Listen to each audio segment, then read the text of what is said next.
Today's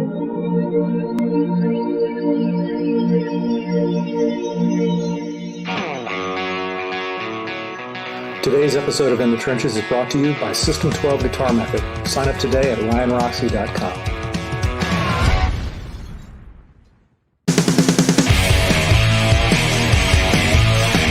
In the Trenches with Ryan Roxie.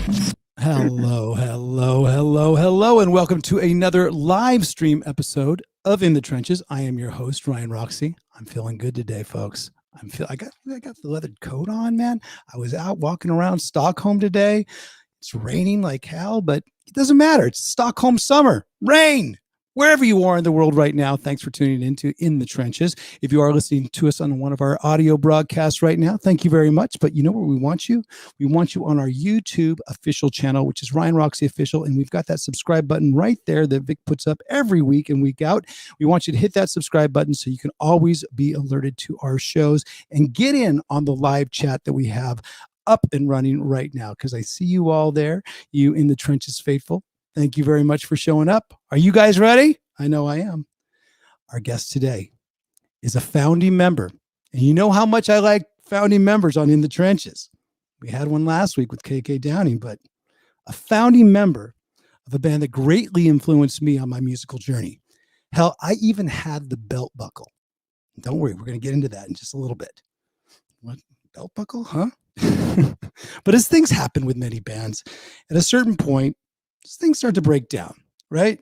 There's a finger pointing, people villainized, band breakups 101 sort of stuff. But the difference was that after the inevitable reunion tour, there were still definitely two separate camps that for whatever reason, and to this day, do not see things the same way. And although both camps have had awesome success with their respective careers, I want to focus on the man who is responsible for writing 7 out of the 8 of their top 10 hits. He also has just released what he says is his last and final album, 26 East Volume 2. Right? That's 26 East Volume 2. I'm going to try and solve this and all the other mysteries regarding the band and the man, because I'm digging deep into the trenches with singer-songwriter, keyboardist, and founding member of the band Styx. Would you please welcome Dennis DeYoung? Hello, Dennis. Triple R. That's who you. This is Ryan Roxie rocks. He's got R's. He Out of the gate. He's not 1, not 2, 3. Triple How R. are things over there in Sweden? Right now, they're wet. I'll tell you right now, they're wet. And you being are you in the Chicago area? I am. Okay. Because right before the show, I was telling my producer, Vic, I say, you know what? There's something about Chicago dudes. I get on with them. And the minute you came on for sound check and you were prompt and early, thank you very much, because that's the way true rock legends and professionals are. They're on time, right? Yes. My mother said, be on time or stay home, you dummy. Hey, my boss says that all the time. Wow. But I get along, and Alice, you could say, is a de facto Detroit. He's a Michigan guy, but he's spent a lot of time in Chicago. He lived there for a while. But the guys in Cheap Trick, I get along with well. Chip's Enough from Enough's Enough. So I mean, you're sort of the godfather of all of this, I think, because you're a founding member of the band Styx. You started the band right in, I think, was it the address of the album that you just put out? Is that where you started the band, on 26 East? Yeah. 26 East 101st Place was the address of my family home. It was a 2-flat, which is essentially a stacked apartment building. My grandparents lived downstairs. We lived upstairs. And in the basement of that house, we had 2 Italian kids who lived across the street, the Panazzo brothers. And in 1960, oh my God, somebody played One Man Julep by Ray Charles. And that's you on accordion, because I don't think you get enough I don't think you get enough music credits on the albums as playing accordion. It's always keyboards and piano and singer-songwriter, but accordion, does it come up all the time, or do you play a lot of it on the new album? The thing is, it was an Italian neighborhood, and my mother was 100% Italian, so playing the accordion turned out to be the law. So when I was 7, I started playing the accordion. And remember, it was like 19 1954, maybe 1954. And so accordions were very, very popular in America. It was before they really electrified guitars in the way that they would become electrified. Oh my God, he's so cute. So You've so always had the hair, though, man. You've oh, always had the really cool haircut, man. yeah. You know. My mother said, "You never look better when I combed your hair." That's an Italian mother. So, nonetheless, we formed this little band because let's face it, Triple R. We know why we do this. This is the truth now, kids. If you want to watch bullshit programs, tune on to something else. If you want to listen to an old guy who's got some things figured out, here's how it goes. Guys like you and me, we try so hard, we practice so much. We have this ambition because essentially we're trying to please someone who cannot be pleased. That would be either mommy or daddy. And I don't need to know your story because this is my. Interesting. In my case, it was my mom. And because the firstborn Italian sons, they get all the attention. Everybody knows this. So what drove me through my entire career and still to this day, not in the same way, was I wanted to please mama. So we played, the three Panazzo brothers and I, we made this little band in 1962 in that basement, and we played, they can stand. So we played, is that a Dan Electro? I don't know what that is. So we're playing our parents' music because in 62, this is really before rock bands were really invented, because we all know the Beatles invented the modern rock band. That wouldn't happen for 2 years after we'd been together when I saw them on Ed Sullivan. So that's the story of Styx. Three guys, as we say here in Chicago, on the same block, got together and formed the nucleus of the band. Well, I can see that band is a little similar to my first band in the sense that it wasn't traditional. The first band I was ever in, we were called the Stratocasters because guess what guitar I played? But the reason why we were called that is because I had to come up with a name really impromptu at a talent show, but it was 3 guitar players and that was it. So it was that there was no bass player, no drummer. At least you had a rhythm section and then accordion. So, I mean, now how long before you started adding in guitars and started in this band, obviously, Beetle, is that what I heard? You said something with a B, right? They were the ones, obviously, that turned you on. But were there some other bands that like perhaps Emerson, Lake and Palmer that sort of gave you inspiration to take on keyboards and then eventually move it up into synthesizers and stuff like that? Well, that was later. That was like in the late 60s. When I saw the Beatles on Ed Sullivan in 64, got a quick story about that. I'd heard the hype, and I had heard I Want to Hold Your Hand on the radio, and I didn't like the song. So I thought, who cares? So I was supposed to go to a Sunday night dance because Ed Sullivan show was on Sundays, and to meet chicks, Catholic girl. So I wasn't interested in watching the Beatles, but my best friend Dave, he bought the Beatle boots. He had Meet the Beatles. He was one of those kids, and he said we got to watch him. So I watched him, and I went. I watched. Close your eyes and I'll kiss you. That's all I need. That was it. He sang. I went, my life's changed. It was. I knew at that moment, like millions of people like me around the world, that was what I was going to try to do for a living. At that moment, and so right after that, the 3 guys that were playing, weddings, decided they were going to try to play rock music. But that was the epiphany in my life. And if you talk to musicians, because you're a lot younger than me, they will tell you. I don't know. I'm still in that same old school, though, man. I remember it. Maybe second generation of that, but I definitely remember. Like for you, the Beatles, and of course, I was influenced by the Beatles. But my Beatles for me was Cheap Trick, and of course, Cheap Trick was directly influenced by the Beatles as well. So you know.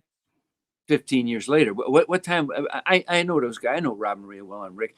That was like 76, 7. 77, right around. They put their first 2 albums out in 77. Yeah. And we were talking about that. We're going to talk about that year and why it has so much importance to me. But there is the belt buckle that I used to, sort of parade around in 1977. Did you ever own a Styx belt buckle by any chance? Yes, you have that one still. The funny thing is, I have a belt buckle, but I can't find the albums, because No, seriously, when you're doing this and you get cartons of albums when they come out back in the day, you think, well, there'll always be albums, and so you give them away and you abuse them because there's a closet full, and then suddenly there are none. So I still have that belt buckle, and the problem is with the pandemic, I can't wear it because my sweatpants keep falling down.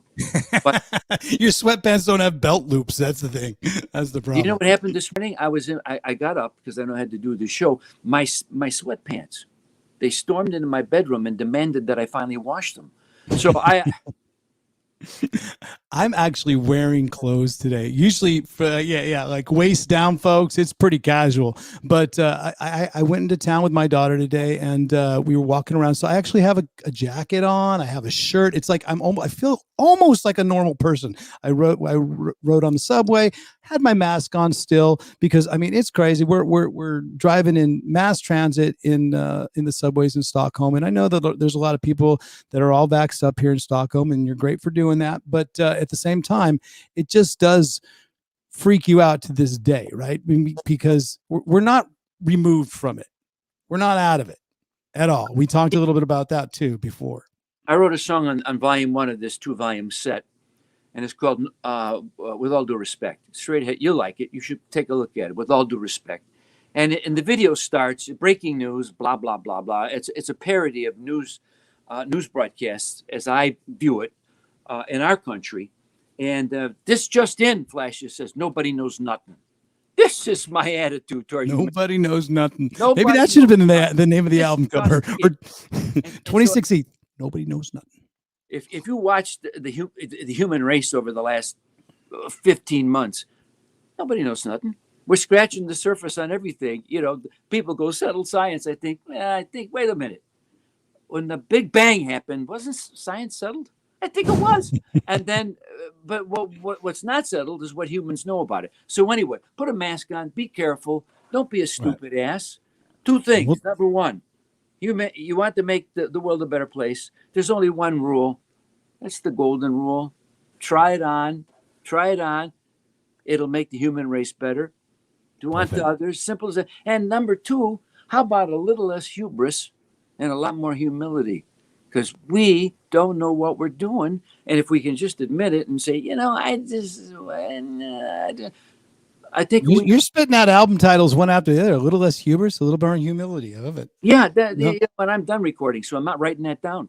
But you're fooling yourself if you don't believe it. I love it. There's some lyric quotes. I love it. Let me ask you this. And that was the first song that I heard from you guys. Fooling yourself. In 1977, heard it on the radio, came out, and then I went out and had my mom buy me the record. I remember that very well. But coming up to present day, because I want to get people excited and knowledgeable about the new album that came up. But there is 2 volumes, 26 East, volume 1 that you released last year, and volume 2 that just came out a couple months ago on, I believe it was Frontiers, right? Frontiers Records. Yes, my buddy Perugino there in Naples. Yeah, I thought they were in Italy. Yeah. So it all comes back to the Italians, right? And just trying to please the Italians. That's what we're doing. That's it. I mean, who's got better food? Nobody. I love it. Go back to that song, that clip if you can, Vic, or that picture, because I want to talk about that first song, Hello Goodbye, because we were just talking about the Beatles. I listened to that track this morning. It is, how would you say, ripe with some Beatles references, and I couldn't help notice a little bit of a Taxman guitar riff, because I'm all for the guitar riff, slowed down a little bit and kind of maneuvered in this way and that, but it is a basic your tribute and your sort of love for the Beatles, that song, right? Absolutely. Because I picked 26 East as the reference point to where it began in my basement. Where it began, so shall it end. And same thing with the Meet the Beatles album. That's what that album cover is, with me on it. It's me, like for how long? 60 years I've been trying to sneak into that photo. So finally, just made my own. And Hello Goodbye was when you talk about, I never thought about Taxman, but there's... It's not Taxman. I'm sorry, Paperback Writer. Paperback Writer, Ticket to Ride. Yeah. There was a little bit of a paperback writer vibe, and I all those albums. I think that was off of Rubber Soul and Revolver era. Yeah. That was off that era. So many great songs, but the paperback writer riff, I distinctly heard a little bit, because the band that you got playing, again, all top notch guys, all Chicago guys, right? So which means I would get along with them. Tell us about that band, and tell us about like who's playing on this new album. Well, my live band has a guy from LA, a guy from Florida, a guy from Jersey, a guy from Nashville, and a guy from Utah. And then there's me. But the band I recorded with, because of COVID and all this crazy stuff that's going on, I used my actual live band. There's two of the guys right there. That was Jimmy Leahy and August Zadra. I used those guys, but I also used some Chicago cats. My buddy Jim Peterick, who wrote "Eye of the Tiger" and all those songs for Survivor and "Ides of March," he lives 3 blocks from me, and which is why I live in a gated community. He could walk in at a moment. So he was the one that there he is. Look at him, and you know what? He was born with purple hair. His mother was so aghast that from a very small child, she made him dye his hair brown. And now eventually he said, I'm letting it go back to purple. So anyway. Wait, I have the tiger. Go back to that picture, Vic. He's the Tiger King. Hold on. I think he might be the Tiger King. He might be actually training tigers in Vegas right now. Does he have his own show coming out? Love it. This is Siegfried and Dennis right here. But yeah, no, listen, he's saying this to me. I quit. Okay, Ryan, I quit. I'm not making any more albums. The rock business is shit. The music business is. Can I say that on this show? You can say whatever you want. Yeah, whatever it's no you good. Fucking want. We know it's no good. So we soldier on because that's who we are and what we do. But I got to the point in my life where I thought, I don't need this anymore. So Peterick worked on me. He kept saying, Dan, the world needs your music. I said, have the world text me, because I don't buy. So anyway, he and Serafino from Frontiers, they did a tag team on me, worked on me for almost a year and a half, 2 years to make an album. Finally, I said, Jim, you can't make records without songs. You know, there's too many people making records these days who just, because they can make music doesn't mean they're songs. You know this. You're a professional. The key to all this, outside of the show-off guitar players, which you're one of them, you're very, very good. I've seen me. It was Generation Me. What is that song? Yeah, Me Generation. Yeah, Thank it's you much. great. You're fantastic. But the truth of the matter is, it's the song first. Yep. It's the song. In small numbers, you see, I got to go see that guitar player or that drummer. But the people come, they want to hear the songs that formed their life. So I always looked at everything song first. And so I told Peterick, I said, without songs, this is just an exercise, and we know how to play chords and sing and write and jump around. Who cares? And I didn't want the pressure on myself to try to write 12 new songs that were great. Because you see behind me? I see very much behind me. First of all, that's just a green screen of Gene. No, it's no green screen. That's the real stuff. That's the real deal, folks. Like I said, that's Gene Simmons' boot room that I have. But songs are it. Okay, that's number one. Not a Chicago guy, Gene. Gene's a New York guy. See, there you go. I am There's not. a difference. I told Jim I don't want to. I don't want to have to write songs and have them be less. So the first thing was he sent me a couple song ideas. I thought, well, this is pretty good. So we got in a room, like I said, 3 blocks from here at his house. We sat down face to face, and we said, okay. He said, help me finish these songs. Boom. You know, we're about the same age. I'm older than him by about 3 or 4 years, better looking. But we got together, and we just, you know, Southside guys who had the same kind of sense of humor, life experiences, and it just went blissfully wonderfully. And we wrote 8 songs. So we had the songs. Step number 1 was, okay, they don't suck. That was the concept. I had a concept album. It was Don't Suck was going to be the title of the concept album. Yeah. That was it. If you get the songs, I know how to make a record, we'll do it. We had the songs, and then I ended up writing another 11 by myself or whatever it was, and had like 18, 19 songs. We gave them to Serafino at at Frontier, he says, I want them all. I said, you can't have them all. Choose the ones you like. And he said, I'll give you two albums you can make. And I said, uh-huh. And he says, and I'll double the lira. Aha! It all goes back to the lira. I said, well, but you should have taken that because you know that Italy's on the euro. The lira doesn't even exist anymore. I'm doing you see. I want to see if you're paying attention, you sheet. Anyway, so yeah, okay, double the money, and that's why they came up with the title of Volume 1 and Volume 2, because quite frankly, they couldn't think of anything more pretentious than that. So that's how this whole thing happened. I just wanted to do 11 or 12 songs, wave goodbye to the fans, tell them thanks, you made me a rich man. That's what you did. You took care of my family, because I wrote some. Here's how it works. Pay attention now. I know you. I go in a room, and I look for chords on the piano, and when I find the chords I like, I dream up notes that go on the chords, and then I think, well, what words would go on those notes? And all I do is I give you my point of view on my life and the life I see around me, hoping that you, the listener, will find yourself in my story. That's what I do. And when I get that right, millions come to your doorway. Say, wait, Dennis, that's not your story. That's my story. That's what you thought when you heard us first, or Cheap Trick, and you thought, those people are speaking my lingo. Yeah. They're writing the songs that I wish I could write. I still just have to learn this damn instrument.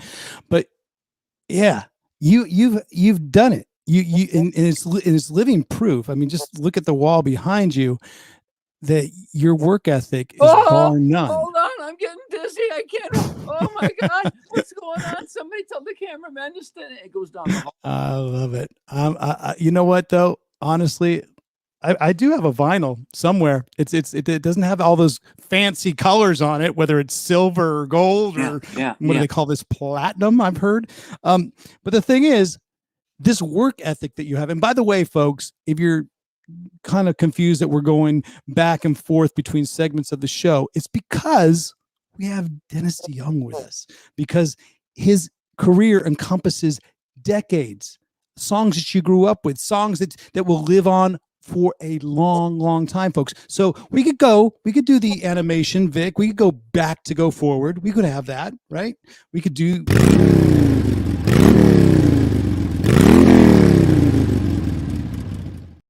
But we're going to talk about the future too. We're going to talk about the new album, 26 volume, or should I say 26 East, Wheelbarrow of Money 1, and then 26 East, Wheelbarrow of Money Delivery 2. So you have a very long goodbye. You have a very extended farewell, but something tells me with your work ethic, is this really going to be it for you?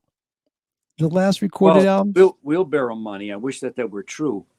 By the way, I think, no offense to the Swedish people, I love them. But that guy in Sweden who invented Spotify, you and I know where the money's going. Come on, you know where the money's going. Not to the musicians anymore. It's a long. Here, you know where you ever see a totem pole? Yeah. We musicians, we're the bottom puss on that thing. We've got robber barons up at the top, then record companies who are old robber barons. By the time it gets to us, not much left. Anyway, that's not the point. You know how Blue Jeans had that little small pocket on the side? That's for all the money you make from Spotify. You can put all that money there in that little tiny pocket that's next to your real pocket. I put a little post up of that. So you got a trillion streams. Here's $8.26. Go get a hot dog. Seriously. I don't know what got me on that, but anyway, I'm old, so I free associate. Okay, now what was the question? I'm 74. I have no idea what we're talking about. Well, we're going back and forth because we're vacillating between the new album, 26 East, and a bunch of the older stuff and your work ethic. And here's the thing that really impresses me, Dennis, about you and the band is once you guys started, you didn't stop. You made an album a year for a long, long time. And think about the work ethic in that. So when you talk about writing songs and just finding chords and putting notes and having lyrics to go over it, that's a lot of times to go into that studio of yours and do that. We were needy and desperate, like all people that get into this business. Someone loved me, right? You're looking for affirmation from strangers. How stupid is that? Oh, look at those guys. They should have shaved his pits. Anyway, I look at that and I think, what was going on in our minds right there? And I know what it was. It was, we'll do anything to get a record deal. That's number one. The music business is so different now than it was then. You can't even compare them. But in those days, you were a live musician first. That's what you were. You had to go and make your bones playing in front of human beings. And we did that for a very long time. So we were really good at that. But we were a copy band, a top 40 band. I play the hits. Love Me. If I play Want to Take You Higher by Sly and the Family Stone and you love me, I'm playing it. I got no quarrel. Didn't matter. All those bands started out. I mean, the Beatles themselves covered, Rolling Stones covers. A lot of bands do that. For how long did you guys grind it out in the trenches of playing that top 40 or whatever it was, just cover songs before you started making your own original albums? James DeYoung, he joined the band in November of 70. And then a year or so later, we got an offer to try to do some demos. A guy named Don Chapman. He had a studio. We went in there. We tried writing songs. I didn't know anything about writing songs. I was just imitating Robert Plant or John Anderson. What do you need? I'll fake that voice for you. So I just start writing. And the first couple of attempts, okay. JY and I wrote a song called Best Thing that would ultimately be the first single on the album we got. But the fellow who owned the record company, Wooden Nickel Records, it was local in Chicago. He came to watch us play. There we are. Look at how happy you are. Yeah. They're coming. Is that you guys signing your life away? Is that picture of you guys just signing everything away right there, right? Yeah, there's John on the right, JC, then Chuck. JY is leaning over signing. That's me behind him. Our manager is the guy next to me. And then our first producer, John Ryan, who still needs a haircut, he was on the end. And so we had to go in the studio. So I had to write songs. I still didn't know anything about writing songs. So first album, we're like 2/3 of the way through. And I write Lady. Okay? Yeah. Lady, when you're with me, I'm smiling. That one.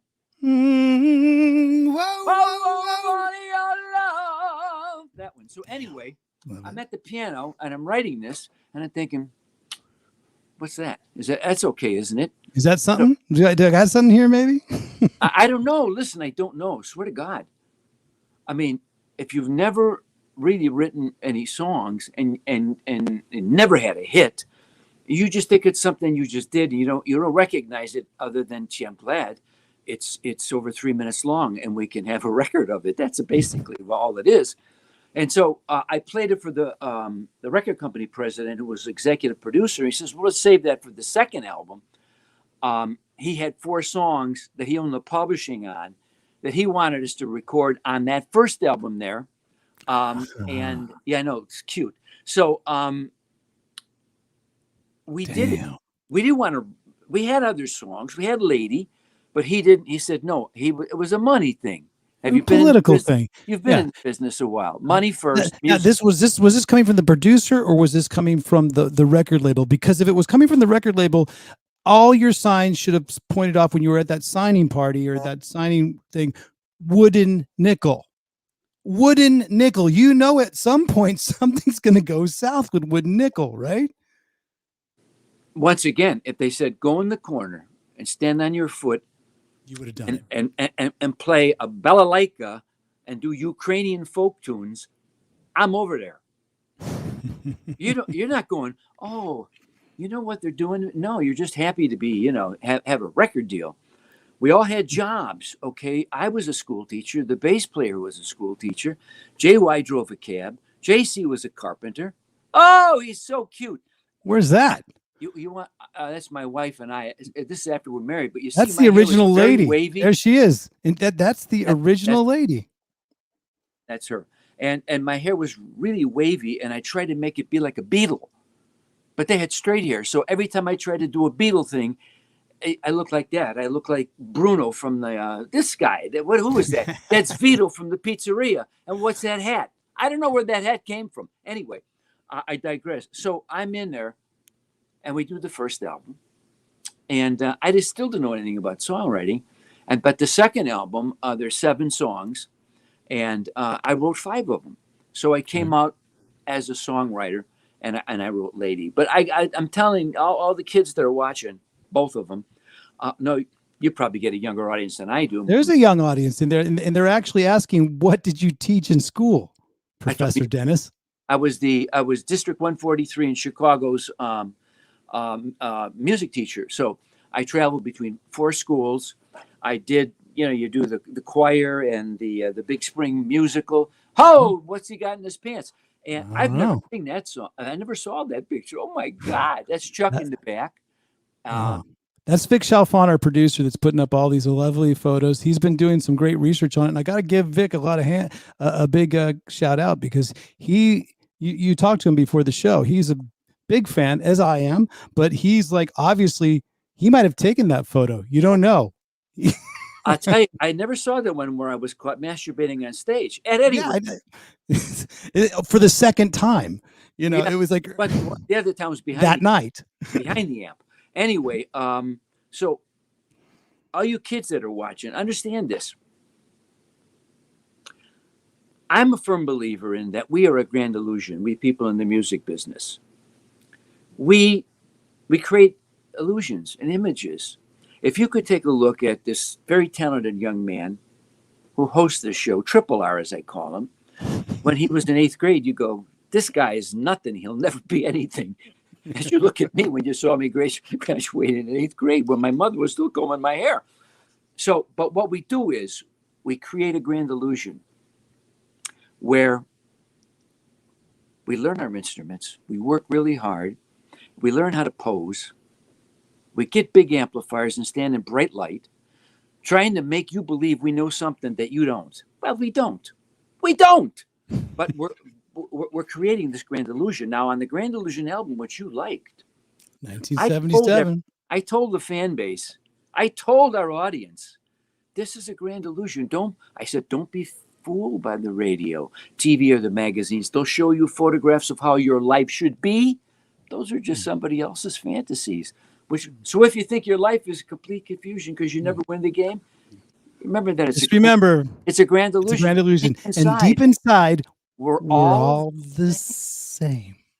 Don't make me into something I'm not. Don't think somehow, because I've got these tight pants on and I can go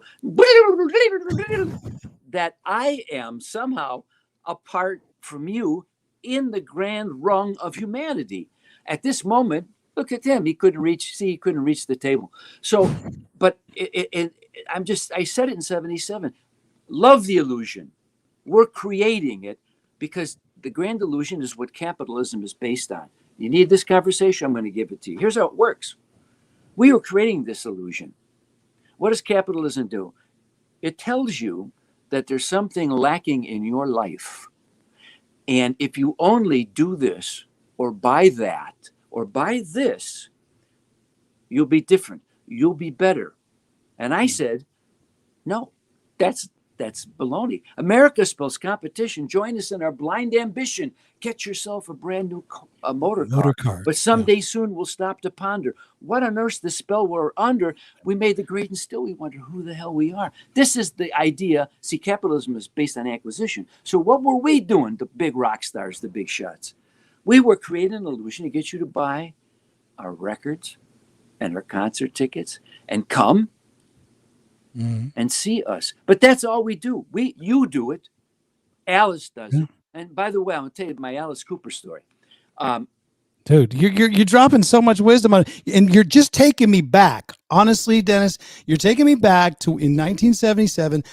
I used to wear a big set of headphones, not unlike these right here, but they were probably big old black Pioneer ones. And I would put on, before I went to bed at night, I'd put on Grand Illusion. I'd go to sleep to that album.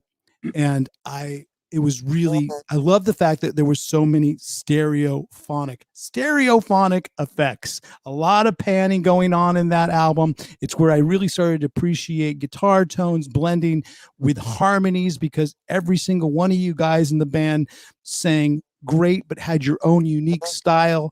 So you're really, really, really making me happy that you're here for one in the trenches, and I get to talk to you about this album that came out in 77. It's one of those albums, folks. The reason why I call myself Roxy 77, that year, so many great albums came out.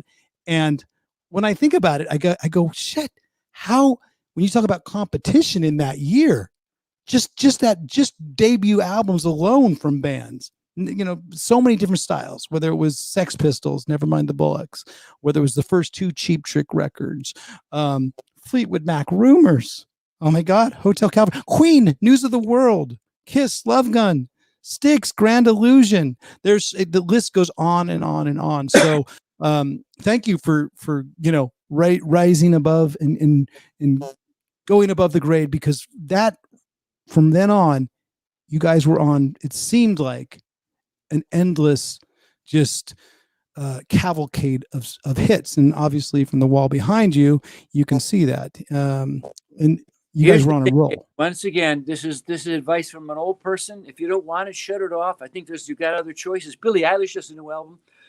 Here's what I'm going to tell you.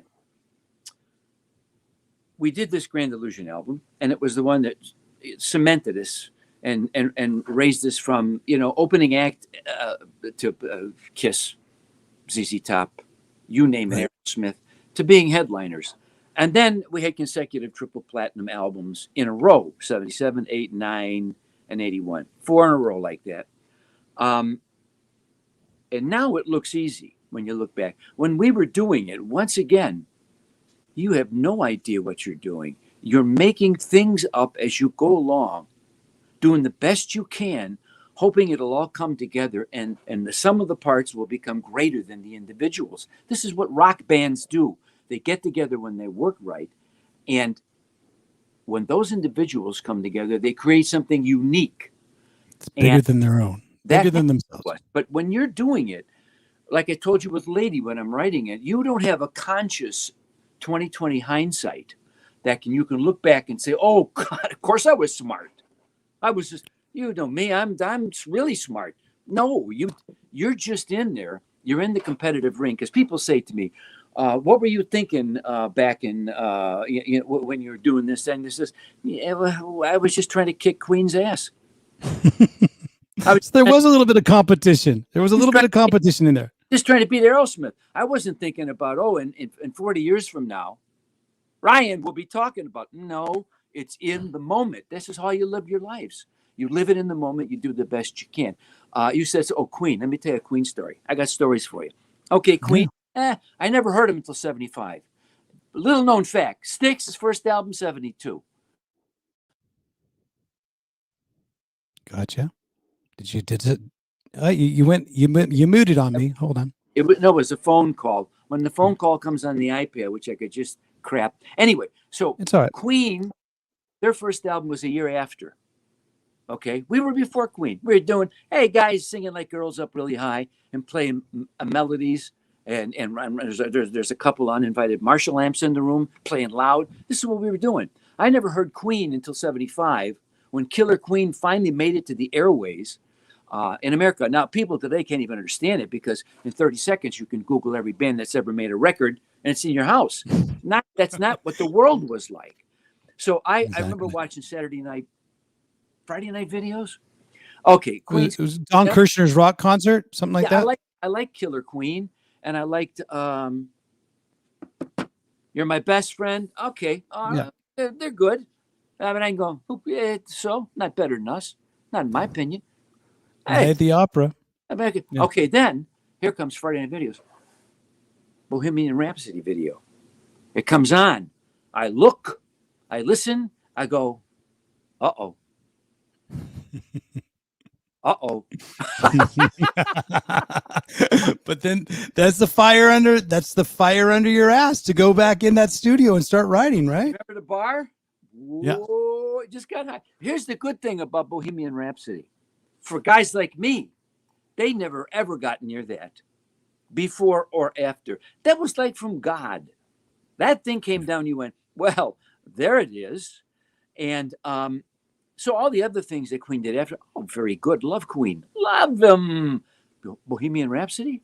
I'm afraid that's in a category all its own. And here's one more thing for you. Are you ready? I went back to read the Rolling Stone review of that album.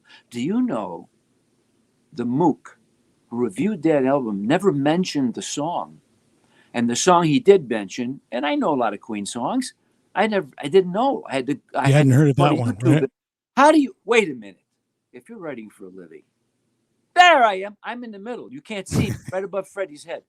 I think you're behind the amp with your hand down your pants. McCartney's way back. Anyway, I think if you're reviewing music and you hear Bohemian Rhapsody, and on one listen, you don't identify it, I think Barber College should be in your future, not writing about music. Right. Well, damn. I mean, those stories with the old school and the competition, that kind of took me a little bit further through, because I hear about bands, you work hard, then you play hard and you party hard and all that kind of stuff. During all these years, when you guys are making an album, touring it, studio, release, back out on the road, is it that case of working hard and partying hard at the same time? Or did you, like, when you would make an album, it was, we are focused on making the album, and then we go on tour, we're focused on partying hard and getting as many fans? Or was it a blend the whole time? What was that work ethic like, and how did you balance it? It was how could you balance? 5 degrees the day we took that picture. Idiots. Here's the deal. I'm different than you and a lot of guys. I was married and I had a kid, my daughter Carrie Ann, before I had a record deal. There we are. See, why did she marry him? No one can still figure this out. We got scientists working on that. It's a 70s porno mustache. That's the reason it had to have been. Like 70. But in those days, you know why I had that mustache? Because of Sergeant Pepper. Ask any guy that grew a mustache. This is the truth. And then everyone grew full beards. That's because it wasn't Burt Reynolds. I thought it was Burt Reynolds, but now I know it's Sergeant Pepper. Sergeant Pepper. Where was everybody? You're too young to know this. Anyway, so I forgot you. They're throwing pictures up there. I'm going, oh, there's my wife.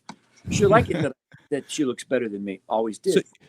So you're saying that you were pretty much always on the work ethic, not so much the partying hard, road. No, because after 76, I couldn't go on the road anymore. I freaked out. It was too much, and that's why I'm sitting down. No, I was. That's the Toulouse-Lautrec picture. So, you're in a wheelchair. Yes, Toulouse-Lautrec. He's painting these guys. So I didn't like being away. I had a little girl, 2 years old. Every time I go to the door to leave for 2 weeks, she'd cry. And so I started traveling with my wife and my daughter. I raised my daughter on the road. So I was different. Was there partying going on? I've heard things. I've heard stories. I've heard things. You see these guys right here? Yeah. Never mind. All right, I'll give you a story. Flip back there. Shelf on. Go back. Okay. The one picture you showed us with our coats on, okay. It was 5 below. Yes, that one. It was five above zero in Chicago. That's in the Pullman district. Now this one, it's in. Wait. Tommy Shaw looks a little like Farrah Fawcett right there. That's my coat. He's got okay. my coat on. All right. He is a good-looking man. My wife actually made that coat for me. Anyway, good-looking man. So, and the other one with the boxing gloves, it was in a hotel on the East Coast someplace. It was like 110 in that room. So we figured this out. We says, let's take all our group photos in the worst possible physical conditions. Anyway, I don't know what I was talking about, but it was very interesting to me. No, we were actually, you were going to tell me about that story of a thing. I know Vic I Chalfont's know. way excited about, but he's putting so many photos up that it's distracting me too at this point now, because now I just want to hear about the stories about the photos. But I also do want to have a little bit of a timeline. Now his hands are up in the air. But we're excited to have you on, Dennis, in the trenches. Just so you know. So is our producer, obviously. Well, I mean, if you got a belt buckle and sevens, I mean, but I already got that. I'm thinking to myself, who knew? This kid, where'd you grow up again?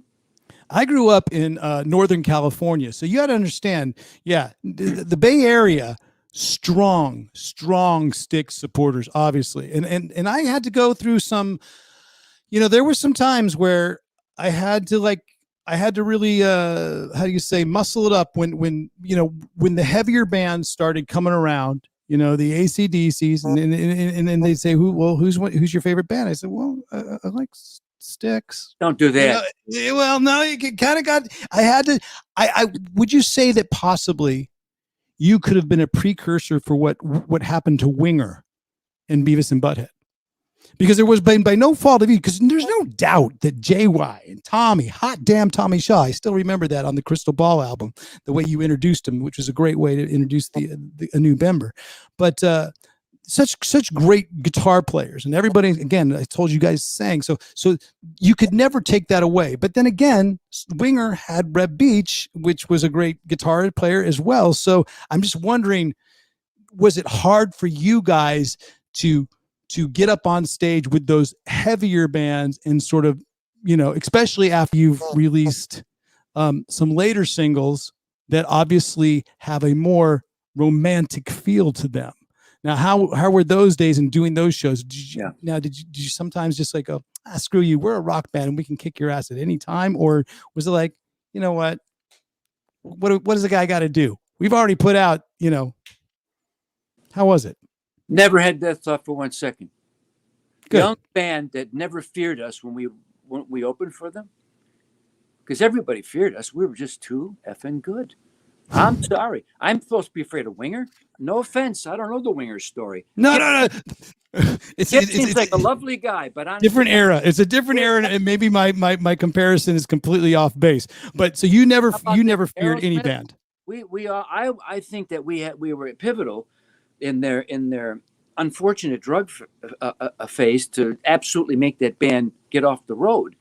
In '77 we came out and played an East Coast tour with them. They were having problems, if you know what I mean. Yeah, that was Draw the Line. You remember the famous where they threw the M80 in Philadelphia and boom on stage, and they had to run off. Were you on that tour? The opening act then. It was, look it up, the Spectrum show. Okay. We opened that, but nobody even knew us on the East Coast at that time. We came out there. Don't fuck with us. You made a mistake by putting us on first.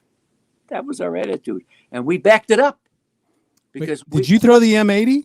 Did you light the M80? Who did it? I didn't light it. I don't like matches, but I did throw it. Anyway, stay with me on this now. So okay, here's a show for you. Was Queen, Kansas, and Styx on the same show in 1977. So we going out. I'm playing with Queen. Yeah, I saw the video. Oh my God! So when they go out and play, boom, middle section of Bohemian Rhapsody, the lights go off. It's all on tape. It's not live. Well, why? Because you need 50 guys to do that song. Yeah. They didn't have it. And I thought, big deal. And I watched it. When you have one guitar, Brian May, who doesn't love the guy?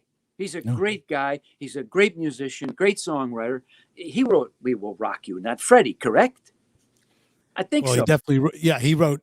Everybody wrote in that album. Everybody sang, but yeah, I think he had a big part of that song. We Are the Champions. You're saying? Guy. I don't care how good you are. He's playing all these he's stacking, right? He's like a symphony of guitars. You can't do that live unless you have another guitar player. You know that. Right? That's why we have three, Dennis. We have three in the band. We have Nita Strauss, Tommy Hendrickson, and myself. So we get that luxury of having that overdub guitar in the same sense that Styx had that luxury of you with the synthesizer and keyboard parts doubling some of the guitar parts, right? They sounded empty. Queen was wonderful. Fred, they're all great. I love the drummer. He's singing a lot of those high parts, right? Great band. We were better live because whatever our records were doing, you heard them. There wasn't no, we'll stop the tape and then let this. So, okay. Le quatre saisons. So anyway, we were great live. And that's why you feared none. That's why you feared none of the other bands, because you could pull it off live. And that is such an, you know what? That's a very good segue into the current Alice Cooper band, because we pride ourselves in being able to turn those songs with the same spirit of the recordings, because we actually have the luxury of the extra guitars. Plus we have, you know, the luxury of having the original singer on fire as well. And do you have any sort of Alice Cooper story? And when was the first time that you did meet Alice? I watched your thing on School's Up. That's as good of opening guitar riff Ever. that has Michael been written. Bruce. Yeah. Because it is such a signature thing. It's so, you know what it is? It's the simplicity and the brilliance at the same time. A lot of people can say, watch this, 150,000 notes in 2 bars. And you know what the human brain goes? I don't know what that is. But that riff, you got me? Yeah. Oh man, that's like Bohemian Rhapsody. That's it. You got to go like this. Oh, that's the thing, not this other shit. Okay, play 150,000 notes. I don't know what it is, other than you spend a lot of time in your bedroom by yourself, not dating. That's all that is. So stay with me now. So I'm with you. There you go. Is that you spending time? Jesus Christ. Anyway,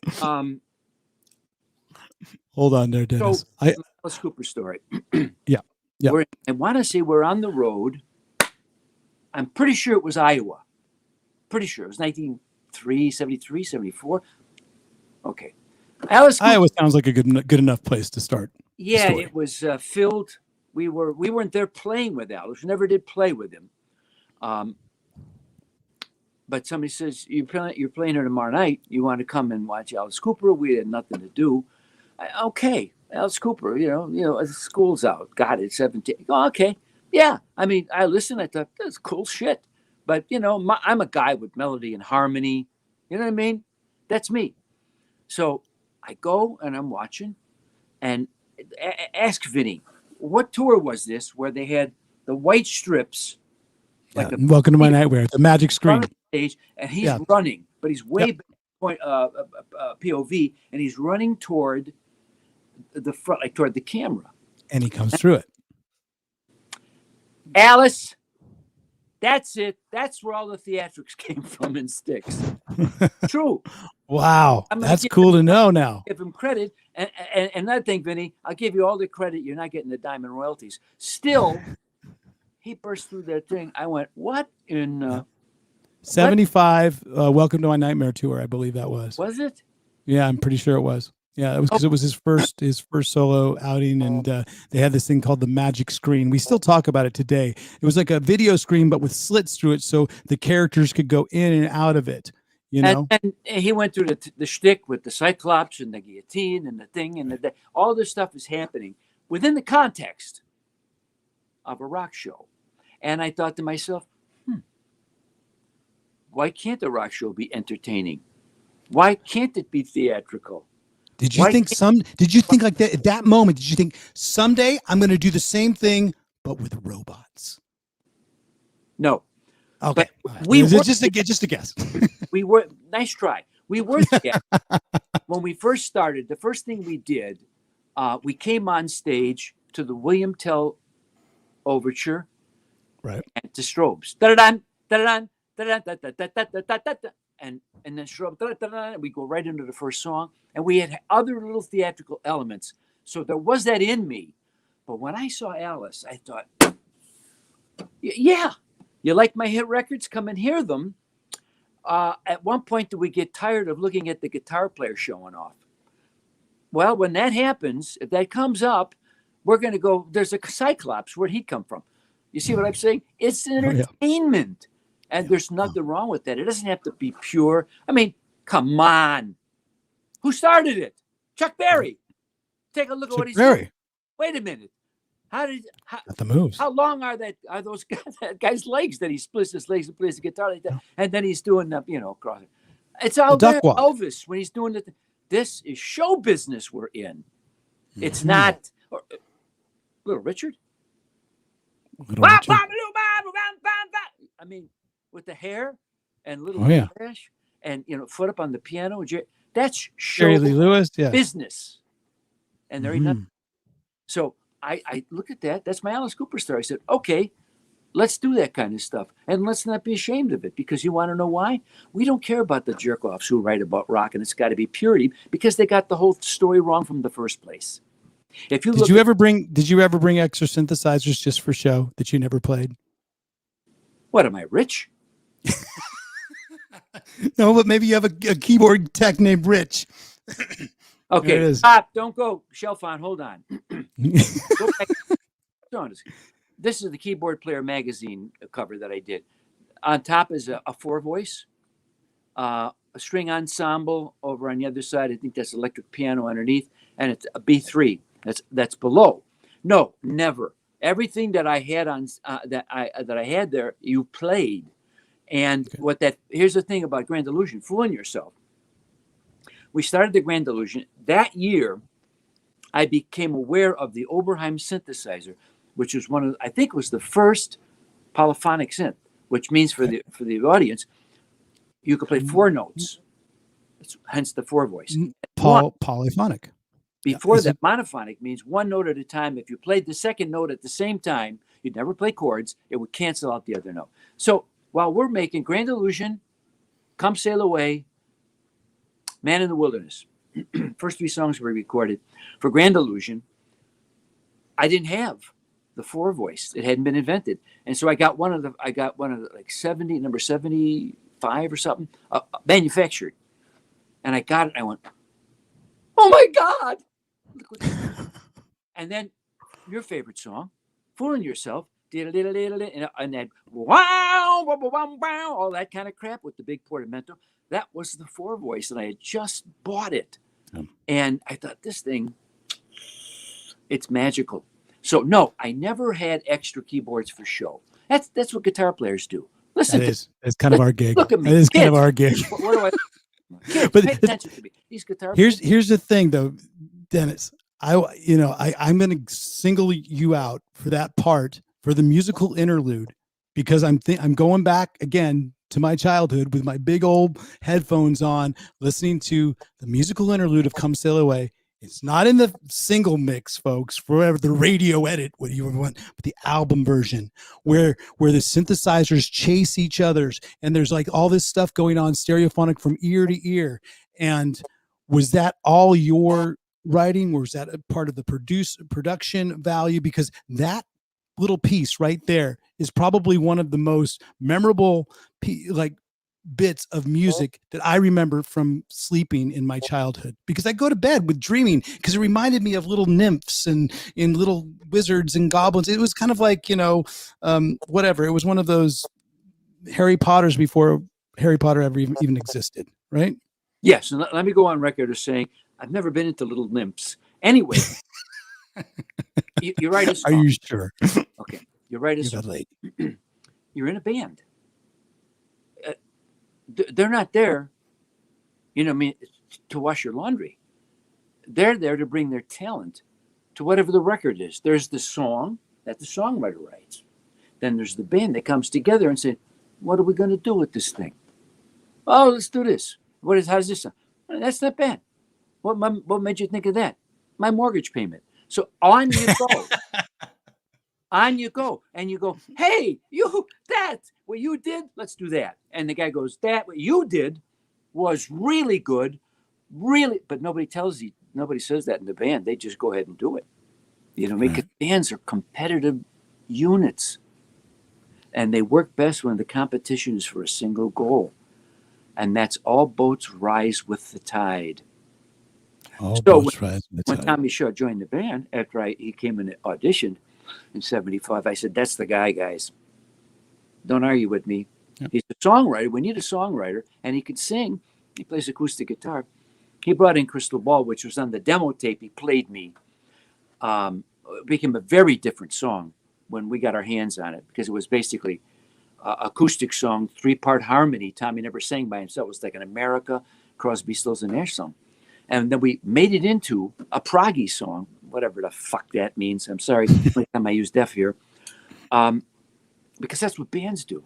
And so going up to the A-flat chord, I don't know if it was JY or Tommy or what, we were in that key. And then it's me in the studio making stuff up. How about if what if the string ensemble, this thing, and then I put an MXR phase shifter on it, plug it into that thing. What does that sound like? Oh, aren't we cool? That's all. And so I played that thing, and then I overdub ninths, and that's it. It's just. And hence you ends up naming the name of the album, Crystal Ball, right? Well, yeah, but you want to know why? Listen, I was, after the success of Lady and Equinox, Equinox before Tommy. Equinox, here's the thing. I'm going to brag a little bit. On that album, there's 8 songs. I sing every one of them as lead singer. Yep. And I was either the sole songwriter or collaborator on 78 songs. 7 of the 8. That was after Lady hit, I went, oh, they like me. Let's do this. It's true. Right. Lady was, I didn't tell you this story. Let me go back. In 73, Lady is released as a single. Nobody likes it. Nobody plays it. I didn't understand it was a business. 3 stations played it. 1 in Chicago, really 1 in Utah, and 1 down there by your buddy, Chalfont in Arkansas. And that was it. So those are the 3 places we can tour. It's a lousy tour routing. Chicago to Utah. Dartboard tour. That's another story. A little bit of a But it was a stiff. So the next 2 Styx albums, I thought, and on that Styx 2 album with Lady, 7 songs, 5 were mine. They hate me. I thought, they don't like me. And so the next 2 Styx albums, I pretended to be somebody else because I was insecure. And I thought, well, they really don't like what I do. They heard Lady and they said like this. Okay. So 2.5 years after Lady's released, it becomes a hit by accident because the most powerful radio station in America, which was in Chicago, where the band is from, played it for no reason other than the guy was trying to, here's the thing. Here's the story. People are going, he talks too fast. I don't like him. No, I'm following it. I'm following it. Because we couldn't get radio airplay any place outside of our hometown, and very little there. We were forced to play night after night in Chicago at high school dances and college dances and wherever they're hiring. Unbeknownst to us, for 2 years, kids would go home from these dances, call up WLS radio station, and they would request Lady. We didn't know this was happening. So the guy who's in charge of WLS says, why Lady? He said, I like this record. I'm going to play it. Here's the story for all you kids. Music business, life. Nobody knows nothing. Pay attention. We're going to go out with our 4th album, Man of Miracles. And I'm still trying to be somebody else than what comes natural to me on this record. We go up to this radio station in Chicago to promote it. It's in the FM upstairs of WLS, most powerful radio station, top 40 in America. And we go up to the FM station who will see us. But to get in to see WLS, that's like an audience with the Pope. You don't walk in there. So we come down the elevator, JY and I, and a promotion guy. Let's leave our album at the front desk. This is what we can do. Maybe they'll let us, empty the ashtrays. Who knows? So we walk in and we said, hi, we're Styx, and we want to leave you this album. It's our brand new album. Now, the thing is, that was our 4th album on Wooden Nickel, as you've already pointed out. I have pointed out Wooden Nickel. And a little shady. We got no more. we have no more options. We're done. For me, it's back to being a school teacher. Never made a dime. In fact, I used up all the money I had saved as a teacher, and I was in debt. So enough. Imagine the mustache wax cost itself. I mean, yes. Oh, you have no idea. So no, in those days I didn't need that. I had oil in my skin. Now I have to wax my wax. So we're in WLS. Here's our Man of Miracles. The girl says, "Hold on a second." Styx calls. Would you want to come inside? Jim Smith would like to talk to you. Jim Smith was the PD, program director. yes. Now you can't think he's in charge. The program director's in charge of imagine if you made your own sort of playlist and you had someone that was in charge of that playlist, you'd be called the program director. So you are your own program director of your own playlist on Spotify these days. But yeah, this is the guy that gets paid for it. The DJs were stooges. No offense. They're personalities that talked. They played, for the most part, what the program director told them to play. So we walk in. There's this guy, unassuming. He goes, Man of Miracles. I'm not going to play anything from this. But tonight at 8 o'clock on the John Records Landecker show, I'm going to play Lady, and I'm going to play it once a night at 8 o'clock because I think it's a hit record. If he doesn't do that, you never own a belt buckle. It's very true. You don't know who you are. That's how close having a belt buckle and returning to horticulture for a living is in the universe. It just happened. Now, there are reasons, but none that you could really put your finger on as a plan on how to be successful. So my point is, the universe is ephemeral. We don't understand it. Less hubris, more humility. And for me, that one thing said this to me: your music's okay, Dennis. You were right when you wrote Lady and you played it in front of all these audiences, then they screamed. They apparently knew something that neither your record company or your bandmates knew. That one was, we like that one. Do that one again. And that's all there is to it. And then from then on, Equinox, Crystal Ball. Tommy comes in. I listen to Crystal Ball, and I think, well, no, Tommy, you have to sing that all by yourself. You can't sing it in 3-part harmony. It's too personal of a lyric, and it was so good that I said, it has to be the title of the album. I said, because none of the other songs on here are as good as that. So you couldn't call the album Jennifer. Dear that's God. The song that comes on right after it, right? You want to know what Jennifer is? Yeah.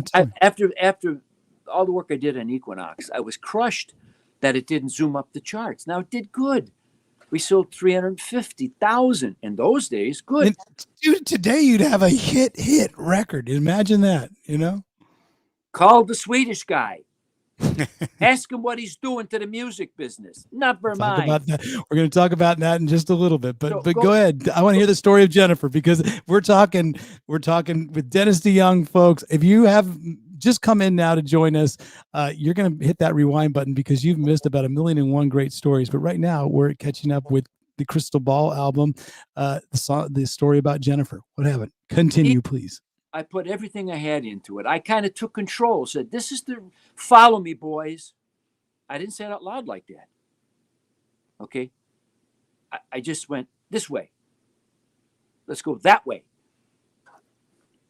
And it was sold 350,000. Well, Lady was Styx 2 was gold at 500,000. So I thought, how is that possible? We finally now have A&M Records, a real record company. Why wasn't this a platinum album? I couldn't understand it. So I went into that. You go into that funk, right? Once again, getting back to, you think everything is 20/20 hindsight? Bullshit. When you're in the moment, you're paralyzed by your hubris. I'm really good. Look at me. And I suck, and they're going to find me out. That's what we find with human beings in almost every situation, and with people who make music more so, because they're doing it like this. Publicly, hey, everybody, look at me. Jumping above the crowd, saying, judge me.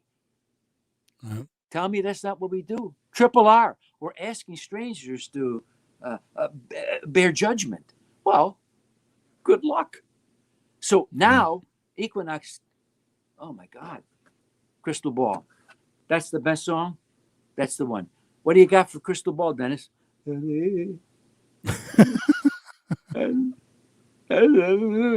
So Jennifer was written, I think, in 73, 3 years earlier. Was considered for Man of Miracles.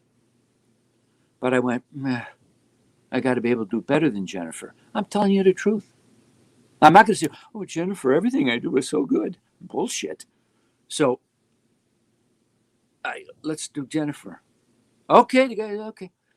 They knew I was like, oh, what am I doing? And it's Deep great. cuts. I love it for what it is. But it is, when they say, what song you want played at your funeral? Not Jennifer. Not Jennifer. Not Lady. Jennifer. No, lady. Yeah, follow me. I know it's hard, but this will be fun when we're done. No, this is good enough. I've interviewed Michael Monroe. If I can handle a Michael Monroe interview, I can handle a Dennis DeYoung, because you creative guys, you have different outlets, and you got to get those outlets out. And I'm glad that you feel comfortable enough talking to me and all these stories, because I think of this as a safe place. In the trenches, you're in a safe place. You can talk for as long as you want, because we're loving these stories definitely out here.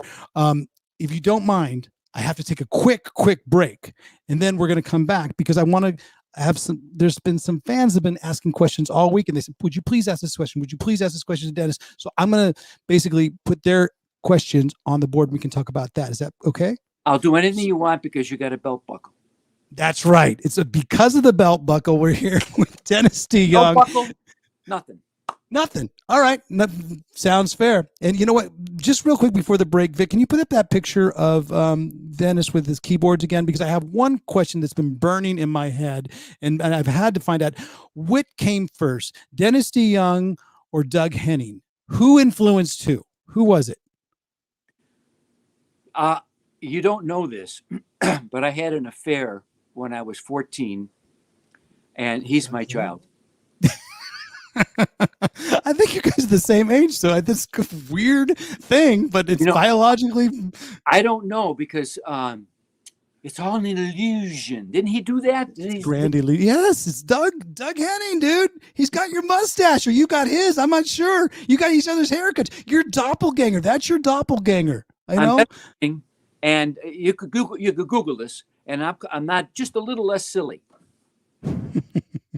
We're going to take a really quick break. We're going to talk about the System 12 guitar method. If anyone's out there has been inspired to pick up, start learning guitar, or start learning keyboards, or start playing drums, start playing bass, or the accordion, System 12 might not be for you. But if you're starting to learn guitar, System 12 is for you. Vic, let's run it, please.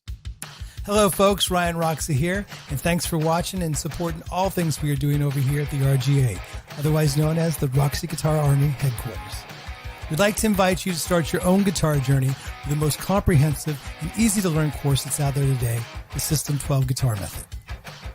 I've taken my 40-plus years of experience of playing guitar and combined it with some of the best tech and guitar life hacks to come up with a system that'll get you playing not just the guitar, but entire songs in a very short time. Check out the links provided and make sure to enjoy the lessons. And of course, enjoy the ride. Now, back to the show.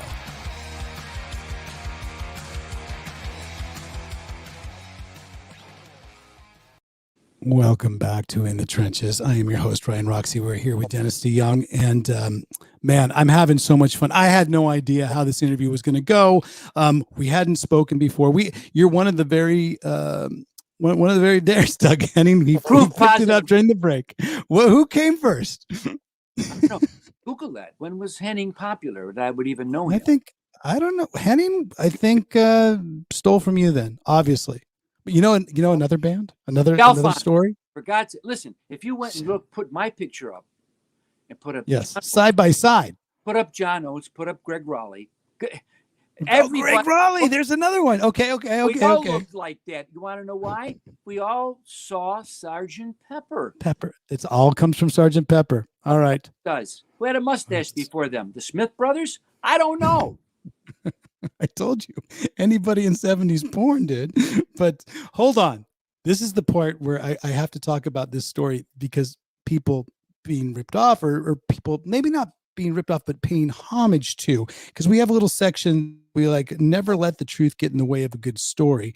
And we're going to put it up there right now, this question, because the question I have, the guitar lick, and you might not know this story, but I went in deep. The guitar lick from Judas Priest's Beyond the Realms of Death, is it taken from the Styx song Sweet Madam Blue off of the Equinox record? Yes or no? Fact or fiction? Have you ever listened to that? That's Rob Halford's band, is that? Yeah, Judas Priest, Beyond the Realms of Death. Listen to the beginning of Beyond the Realms of Death, folks. Somebody put up the link in the chat, or somebody, and then put on Sweet Madam Blue. You don't know that story? No, but here's what I would say. That chord pattern, Led Zeppelin had a song that used that babe, I'm gonna leave you, or something like that. That song, right? It goes back. I think, I've done research on this, because when I wrote that ostinato on the piano for Sweet Madam Blue, I am pretty doggone good at writing things, but I have the worst ear in music. If you play something, I swear, triple R, I swear I won't know what it is, even after all these years. I don't. I'm very bad at that. What is this interval? But if you played a melody, you said, here's some chords. I could sing you play a chord pattern, I could sing you 4 melodies that would all be good. Without thinking, I could just do that. But if you said, what's this note? And what's the next one? I go, I don't know.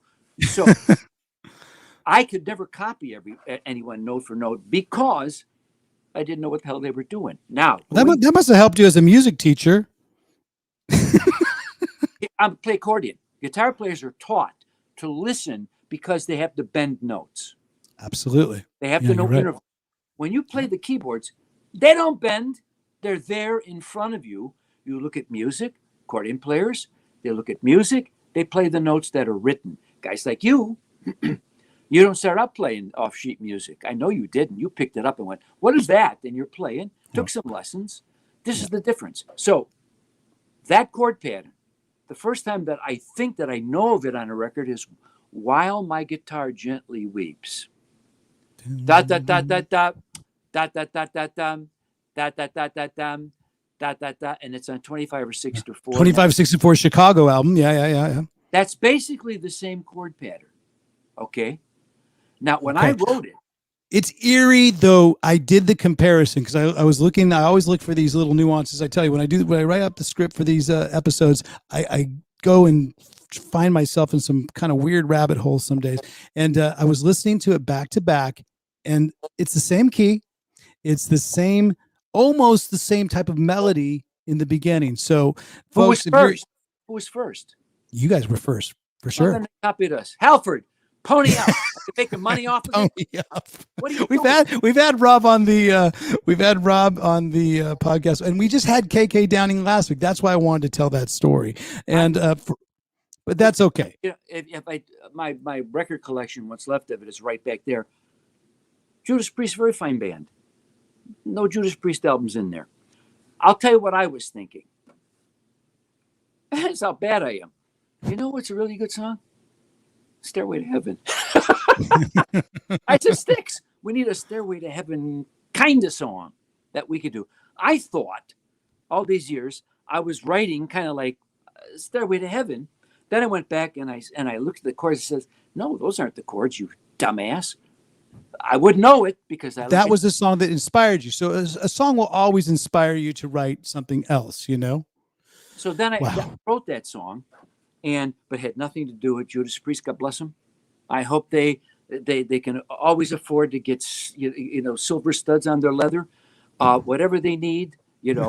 Play. I think they're all doing just fine. Everybody's doing just great. And you know what? Beyond the Realms of Death, great song, and of course, Sweet Madam Blue, great song. I don't think they copied us. Well, but you can listen to it and be the judge for yourself. I'm waiting for someone to put up the links in the chat so they can all go check it out for themselves after this podcast is over, because now it's time for the people to speak. This is where you guys have asked the questions all week, and we get to put them up right now. Vic, run it, please.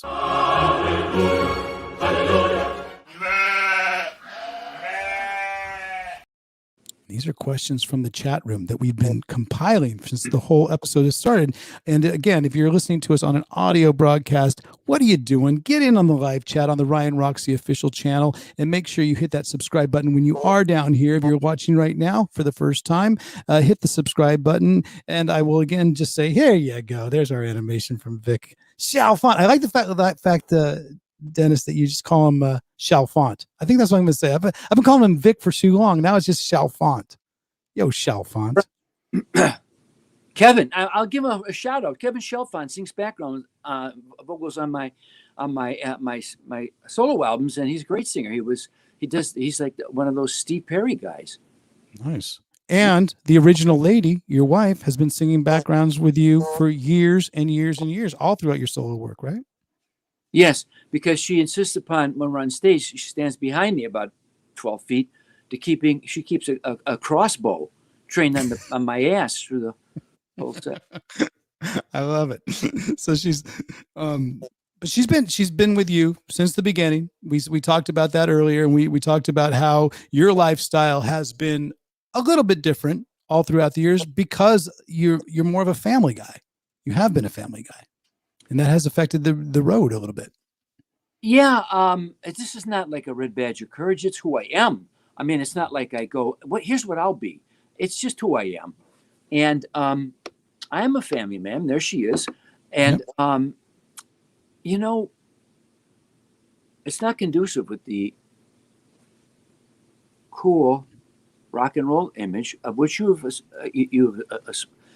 talked about. The partying and sex, drugs, and rock and roll, all that stuff. That wasn't really who I was, and not because I'm a prude. I'm not a prude.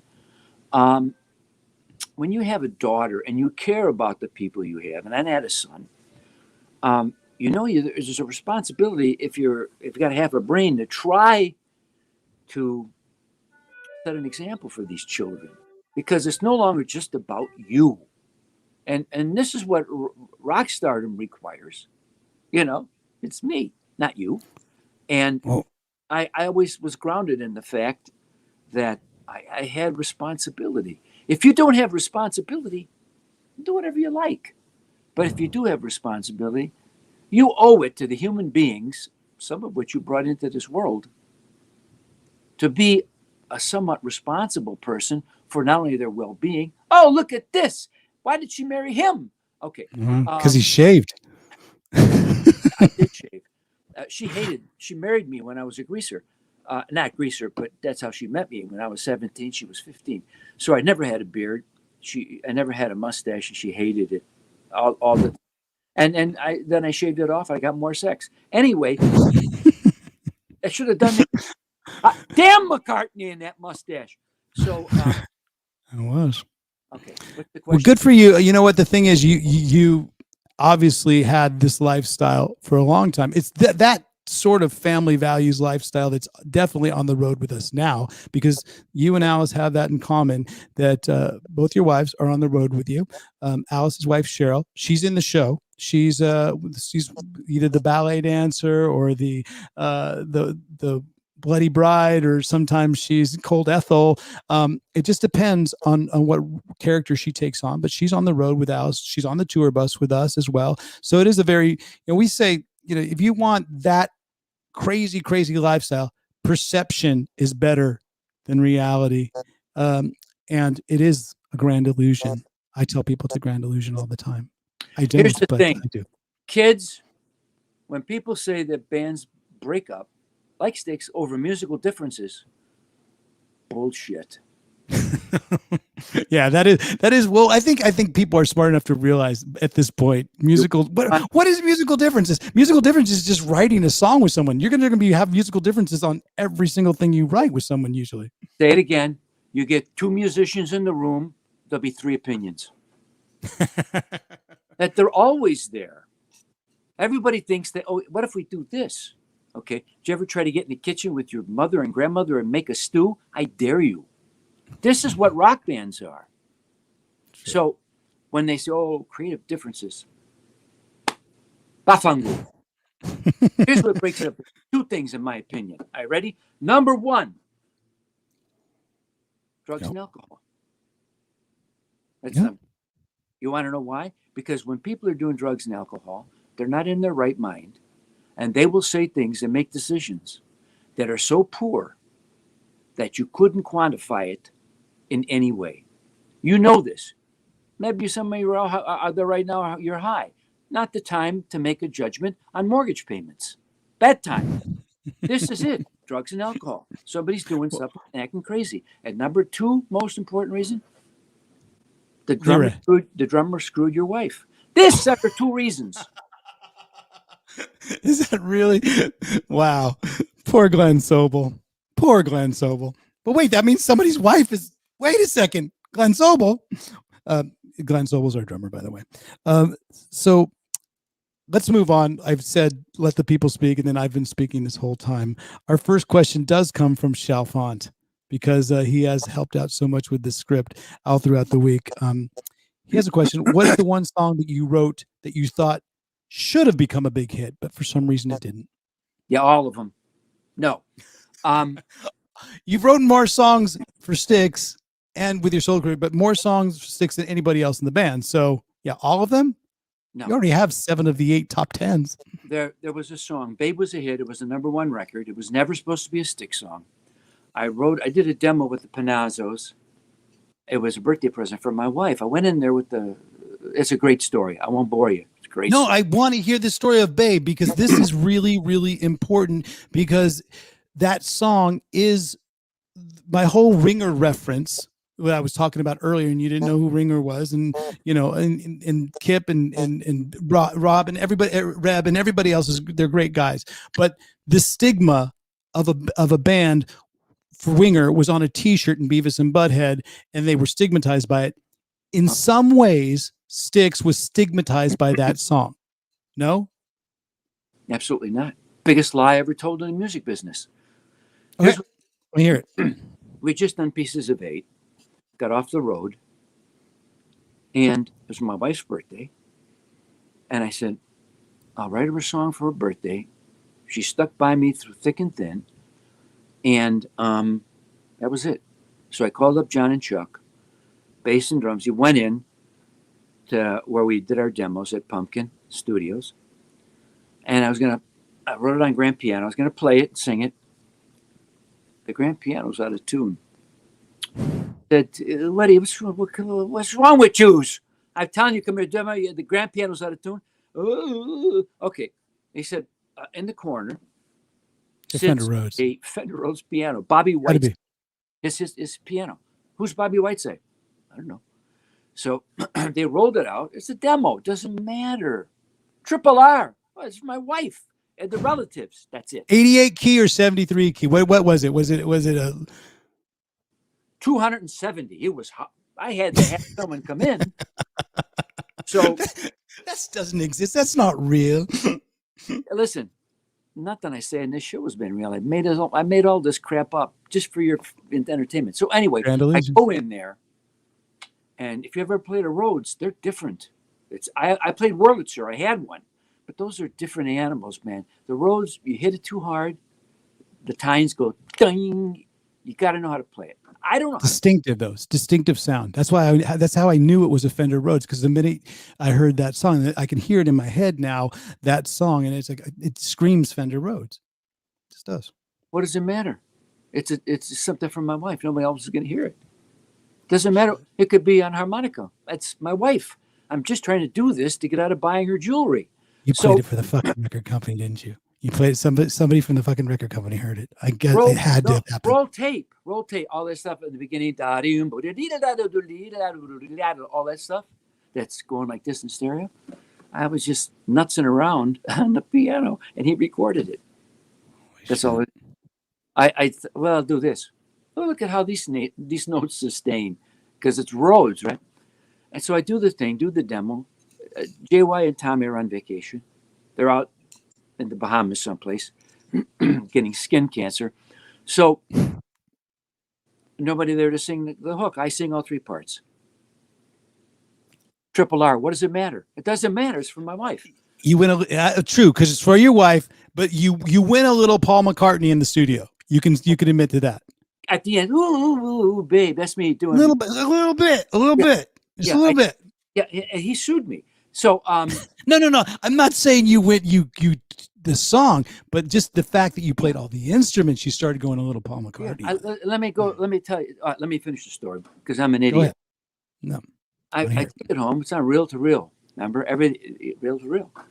Is it on your like a 2-track sort of reel to reel thing, or is it, yeah? I had it in my house. I played it. I went. That sounds. It sounded marvelous, sonically, and I thought, oh, that's not bad. Now I knew what a hit was because I had some by then. I said that's not bad. Well, it's still my best buddy comes in, Tom Short. His favorite band in the world, Led Zeppelin. He saw him live 23 times, all over the world. But he could like everything. You understand what I'm saying? He's not one of these people. He heard the song. I gotta have. If I can't rock, something will happen to my balls. They'll shrivel up. Jesus Christ. So anyway, his second favorite band was Styx. Figure it out. There's entire psychological studies to try to understand that phenomenon. It's true. I met him after he heard our song on the radio. In other words, he wasn't my friend. He became my friend.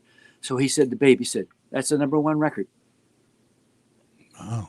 I went, that's not for Styx. That's the number one record. That's a hit. I said, oh. So record company hears it. They went, they just, yeah. So I play it for the guys. They go, okay. Now, you know what demo poisoning is, don't you? Demoitis. Demoitis. We call it demo. Explain to the audience what it is. I want to hear you talk. What is it? It's when you record something for your wife, for example, and you just fall in love with that recording. So when it comes time to actually re-record the song for real, you can't live up to that sort of recording, and you just sort of get hooked into this feeling that like it has to be that demo, right? Is that your interpretation? You have just earned your belt buckle. I want my belt buckle back. I don't know where it went. Damn it. So, everyone loved the demo. I said, this could be a Styx song. Oh, there were no guitars on it. Why? Because they weren't there. It was never fucking intentional. So I'm listening, and now I am paralyzed with fear to change anything. You know the feeling. Yeah. Okay. Yeah. So we don't. Tommy Shaw, you know, this da-da-da-da-da-da-da. Play a solo. Plays this brilliant, because that's him. He melodically, he's as good as it gets. Yeah. He'll play you something, and you go, that's nice. So he plays it, and we leave it alone. We don't even bring in JY and Tommy to sing the harmonies. Why? Because it sounds like they're already on there. You didn't know that they weren't singing with me. Oh. It's just me. What am I doing? I'm going back to my cover band days, and I'm imitating them.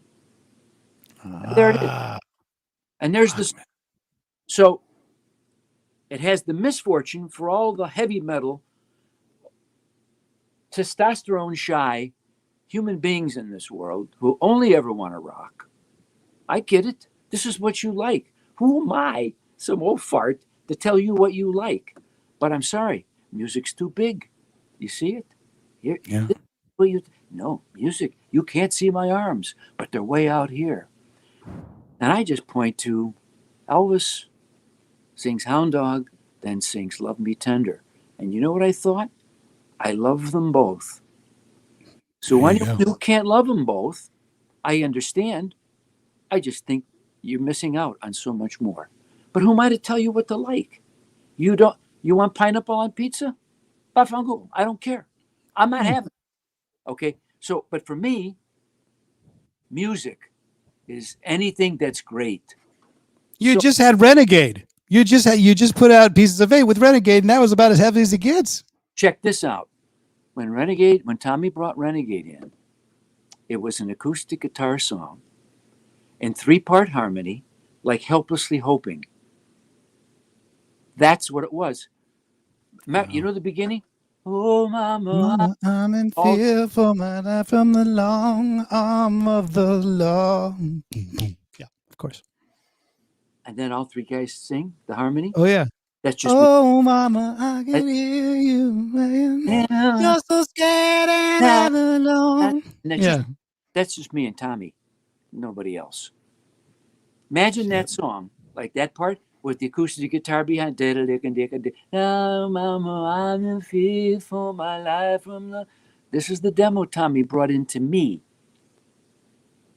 And I went, I love Crosby, Stills, and Nash. But I thought, it's beautiful. But you know what? If you're a renegade, we don't sing that. Gonna rock it out at one point. No, you're not a renegade there. So we're standing on the stage in rehearsal for the album. And I said to Tommy, I said, I think there's a rock song hiding in there. What would it sound? I said this to Tommy Shaw. I says, what would this sound like if it were a rock song? He goes over, I see it in my mind because it's such an epiphany. He goes over, picks up that Les Paul. He goes,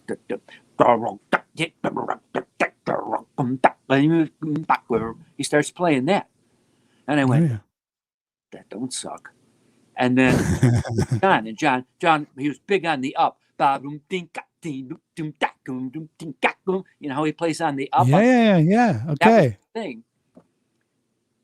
And Renegade, the rock song, was born. And I said to Tommy, we're not going to sing, and he goes, the jig is up, the news is out. That was all in 3-part harmony when he brought it in. As if Crosby, Stills, and Nash were doing it, right? Right. Said, no, you're a renegade. You're doing it like guy in Crystal Ball. Yeah. You're on your motorcycle. So who does the in the front before he goes heavy? Yeah. You, Tommy? AY? Who is it? Me. There you go. All right. Wait a minute.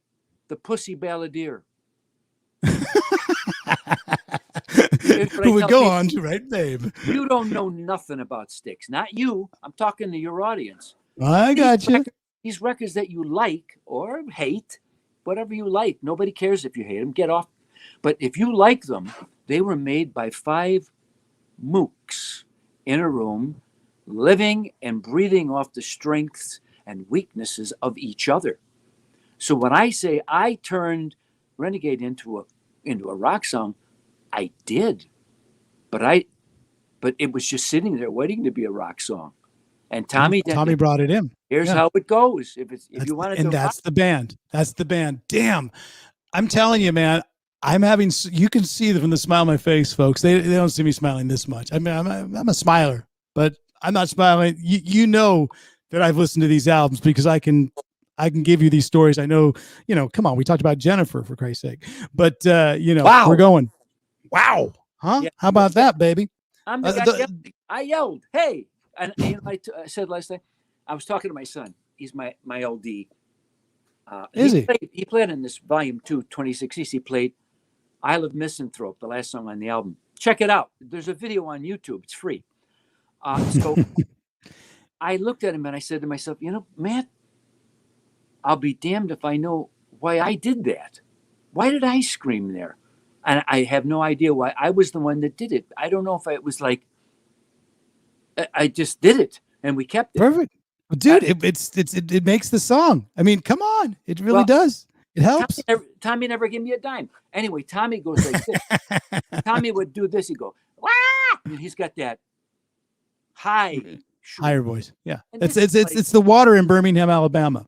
I'm convinced of it because I've played with another great guitar player, a couple great guitar players from Birmingham, Damon Johnson and Eric Dover. And they have this thing, something about Birmingham, Alabama. That's what it is. That's what I'm going to chalk it up to, at least, Anyway, I did that scream, and Renegade was born. Now, here's a quick thing about demo poisoning. Ready? This is 20 seconds. Demoitis. Go ahead. We did the demo of Renegade at that same studio. I did Babe at, right? This is not the studio where we met our records. This is the cheap studio. The demo studio. We did the thing of Renegade. We go, oh my God, this is the greatest rock song we've ever done. We went back to Paragon and re-recorded it, and guess what we thought? We ruined it. We ruined it. So, which tracks did you end up using? When we released when it was come time to release the first single off of Pieces of Eight, Renegade had went from here, it slid down 3 or 4 notches, only because of demoitis or demo poisoning. Because musicians, they get trapped in their own bubble. Yeah. And so Blue Collar was the first single. Nice. And then you have a really good Hammond solo in the front. Down, down, down, down, down, down, down. Thank you, John Lord. So true. But I would say I love John Lord.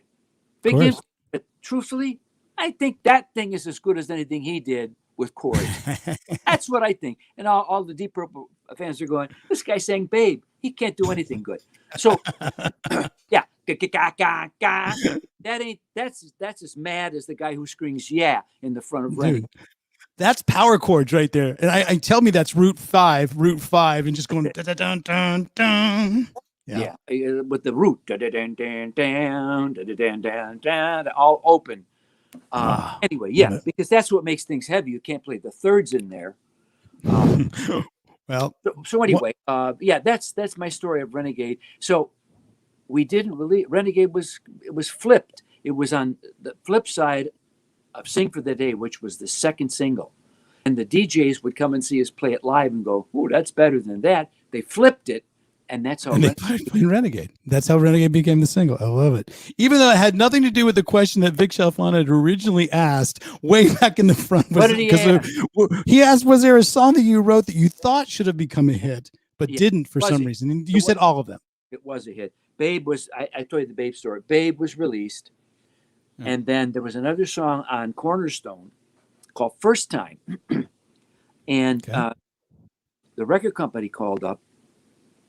My son had just been born, so we weren't playing, and said they wanted to release First Time as the second single, Ballad to Ballad.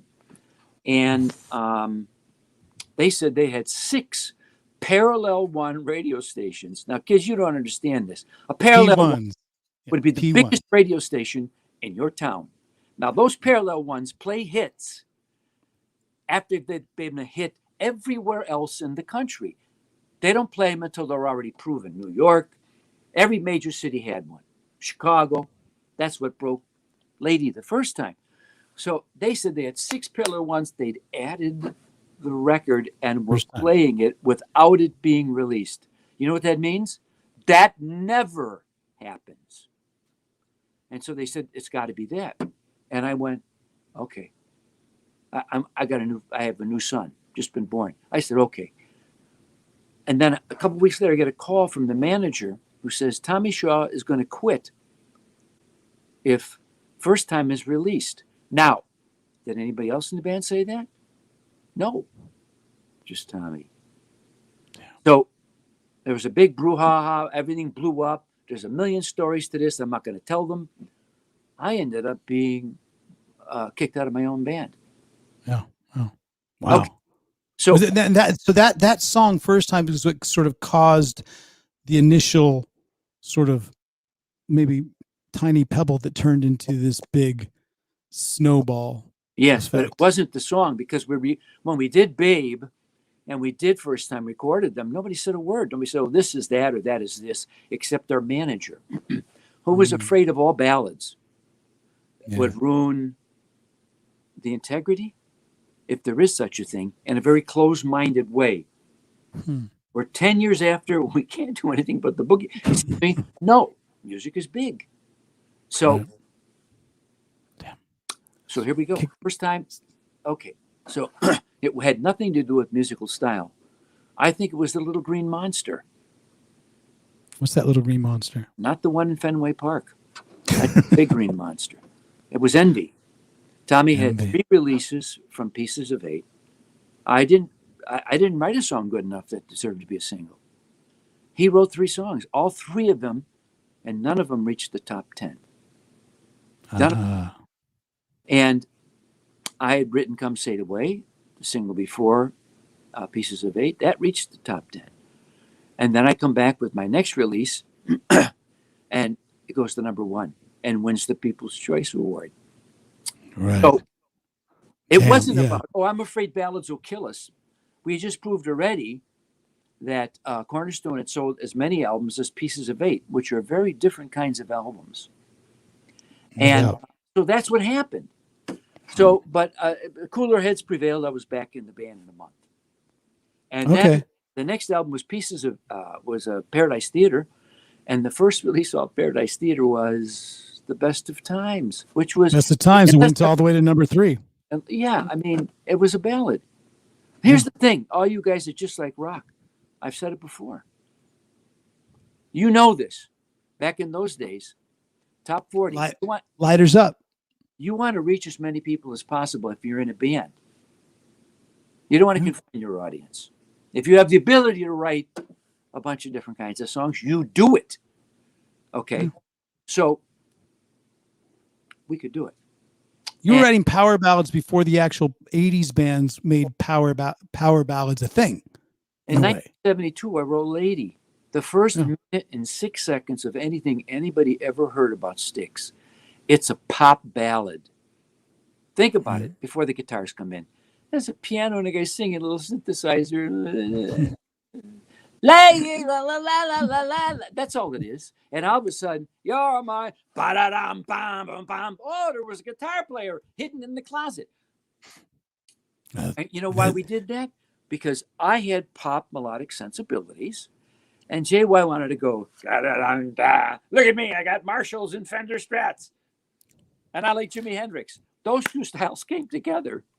That's a Chicago. You know what? I got to tell you, man, Chicago musician and Chicago bands have a great blend of heaviness and pop sensibility. I think you just put it perfect in perspective. If you think of the bands that come out of the Chicago area, whether it's even bands like, if you want to go way off the show, like off Broadway, in a sense, that band, or you want to talk about, of course, Cheap Trick, Smashing Pumpkins, for instance. Soft loud. Yes. Soft loud, but pop, like with heaviness in it. I think Chicago really has a knack for turning out amazing music like that. And that's maybe why I get along, because those are my favorite artists. I didn't realize how much until we're kind of having this conversation, that and some Boston bands in a ways, the Cars. If you go back to 72 and there's this tinkle ballad, it turns into a rock thing. The reason why most record companies would not play that song in 1972, as they told our promotion team, was it doesn't fit a category. Is it the Hollies or Led Zeppelin? Make up your mind. You see what I'm saying? I got you. So ballads are ways that REO Speedwagon, Foreigner, Boston, name them. Yeah. Journey. Jeez, that's how they got on the radio, other than AOR FM radio. Because you couldn't take, for instance, a hard rocking song from the beginning and get it on the radio. It was really a tough slog, because all the PDs at the radio stations would say, that'll kill our female demo. So what you're thinking is, what does that mean? Okay, but you deal with it as a band. And so if you've got a guy who can write a great ballad, okay, Mick Jones, okay, if you got guys who can write them, and they're great. Once again, it's songs, kids. If you like AC/DC, right? I love AC/DC. This is what they do. Listen to them all day long if it makes you happy. It doesn't make me happy. I need, you know what I mean?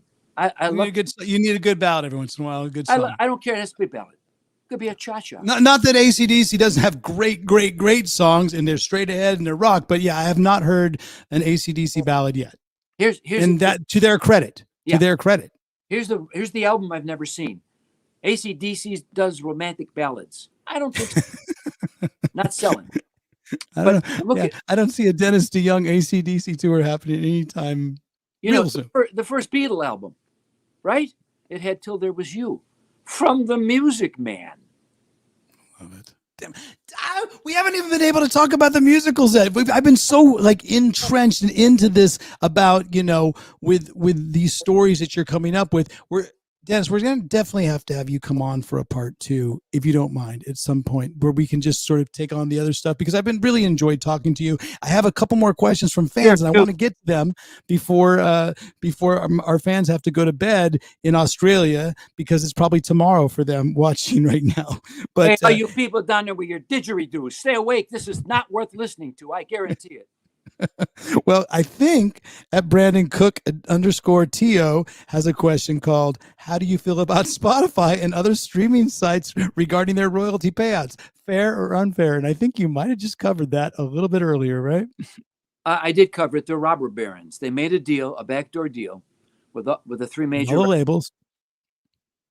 So here's the deal. Here's how it works. You want to know? This is the Cliff's Notes.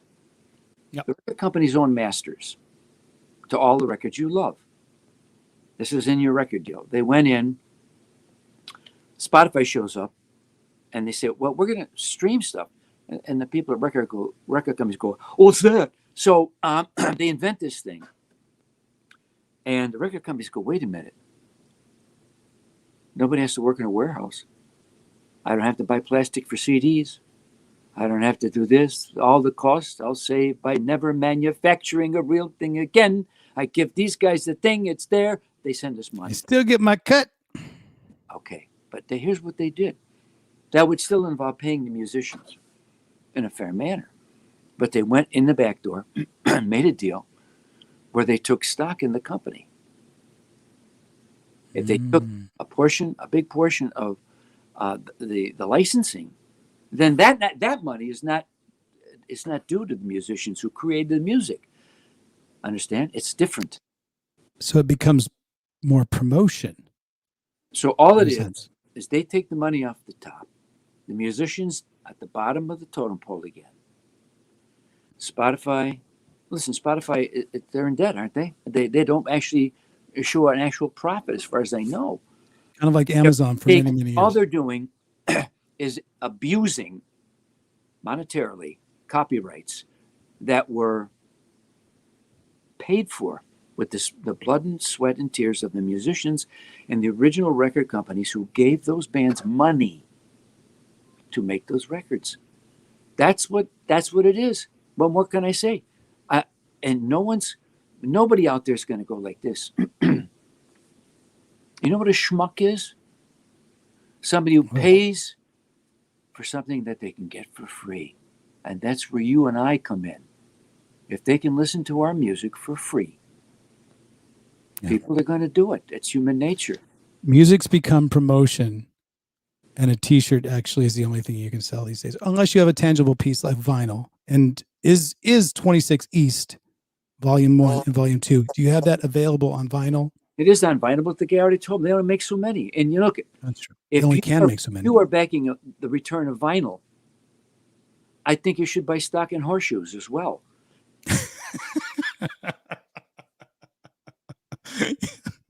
Well, as a matter of fact, yeah, horseshoes and hand grenades, maybe.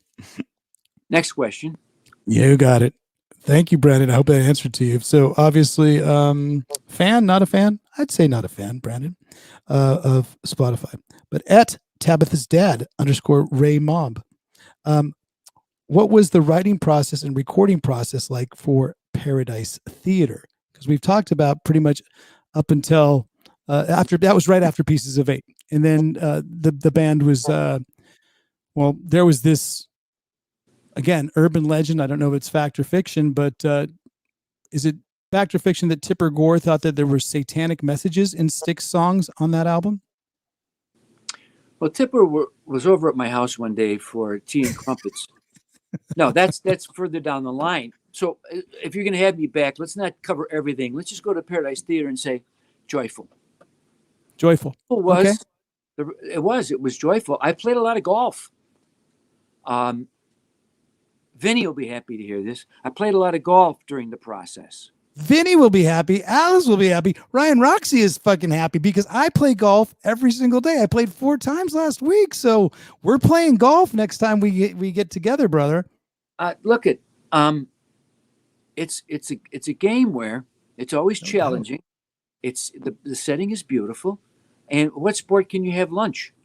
I mean, that's it. You could have lunch halfway through. So anyway, yeah, it was a joyful experience. It was our most attended concert tour ever.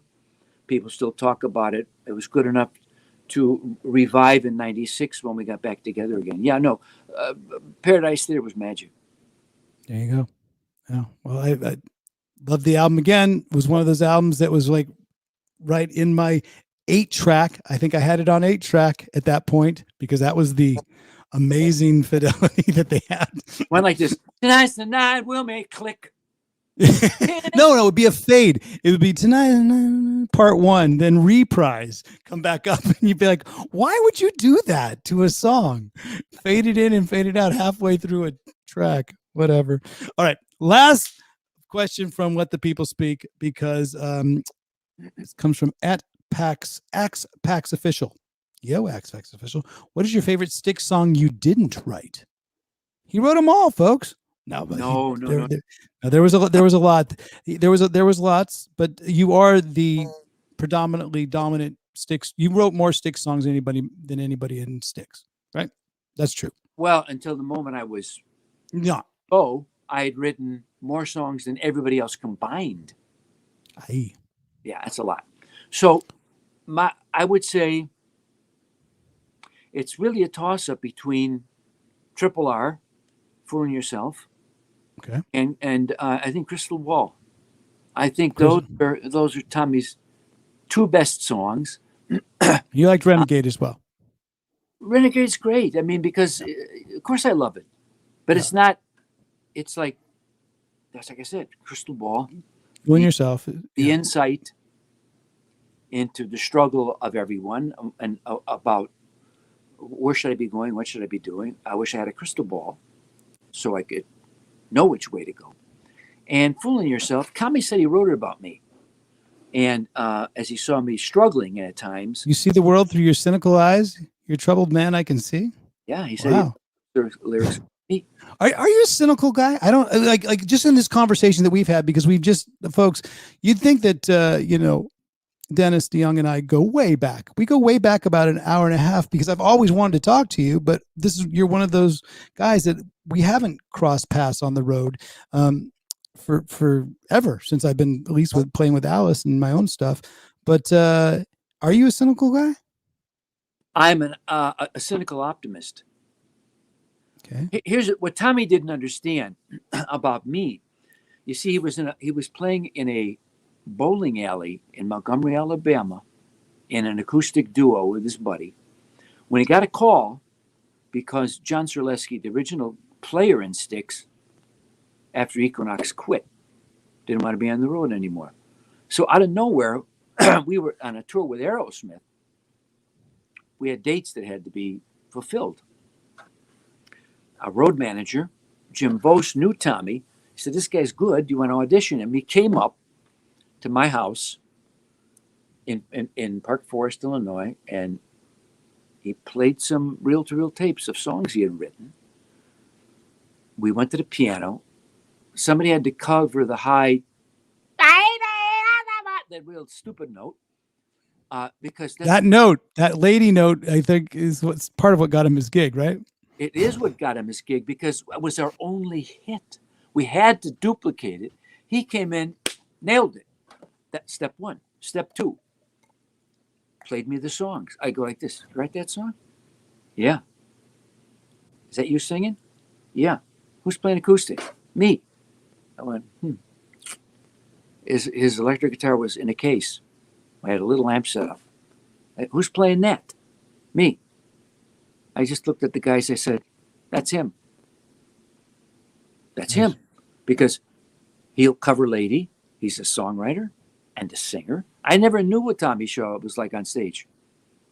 That was an added attraction. He never played guitar. One more time, Triple R. He never played guitar in his audition. Never took it out. Never even took it out of the case. I said, "Is that you?" Yeah. I went, "Well, you're the guy." So he went from a bowling alley in Montgomery, Alabama, to some of the biggest stages in the world. Damn. So that's me as Magnum PI. No, it's just use Doug Henning. Come on, man. Go back to that Doug Henning fucking photo. I'm telling you. Oh. Come on. You're a little close. Come on. You're a much better looking fella, though. Come on. All right. Thank you very much. I have 2 more things to cover, and then we're going to send people on their way with how to get in touch with you and pick up, obviously, 26 East Volumes 1 and Volumes 2. Volume 2 just came out, and Volume 1 is out. But let's go for Fan of the Week, because every single week, Dennis, would you please join me in congratulating Keena Tabor for being this week's Fan of the Week? What do you say?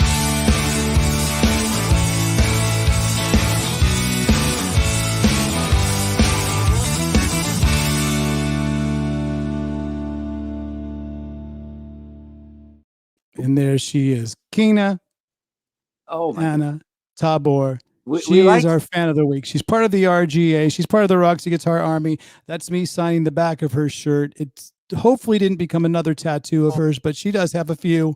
Yeah, there you go. Keena plays guitar, writes songs, learns songs. So there you go. Wait a minute. You were looking for song titles? Yep. What did you just say? Fan of the Week. Keena plays guitar in an old blues band down on Old Canal Street. She rocks every night with. See what I'm saying? There it is. Yeah, there it is. It's done. Keena, you just had Dennis DeYoung write your next hit. Is it a ballad or is it rock? I never thought a chick could play like that. There's another line for you. Take it. So there she is. Time when girls go, they play. They went, "You suck." Okay, now they got 4-year-old Japanese girls who are playing all of Eddie Van Halen solo in their bedroom. I don't know how this is possible. No, it happens. YouTube, the old YouTube, maybe, So Fan of the Week, that's Keena. Congratulations.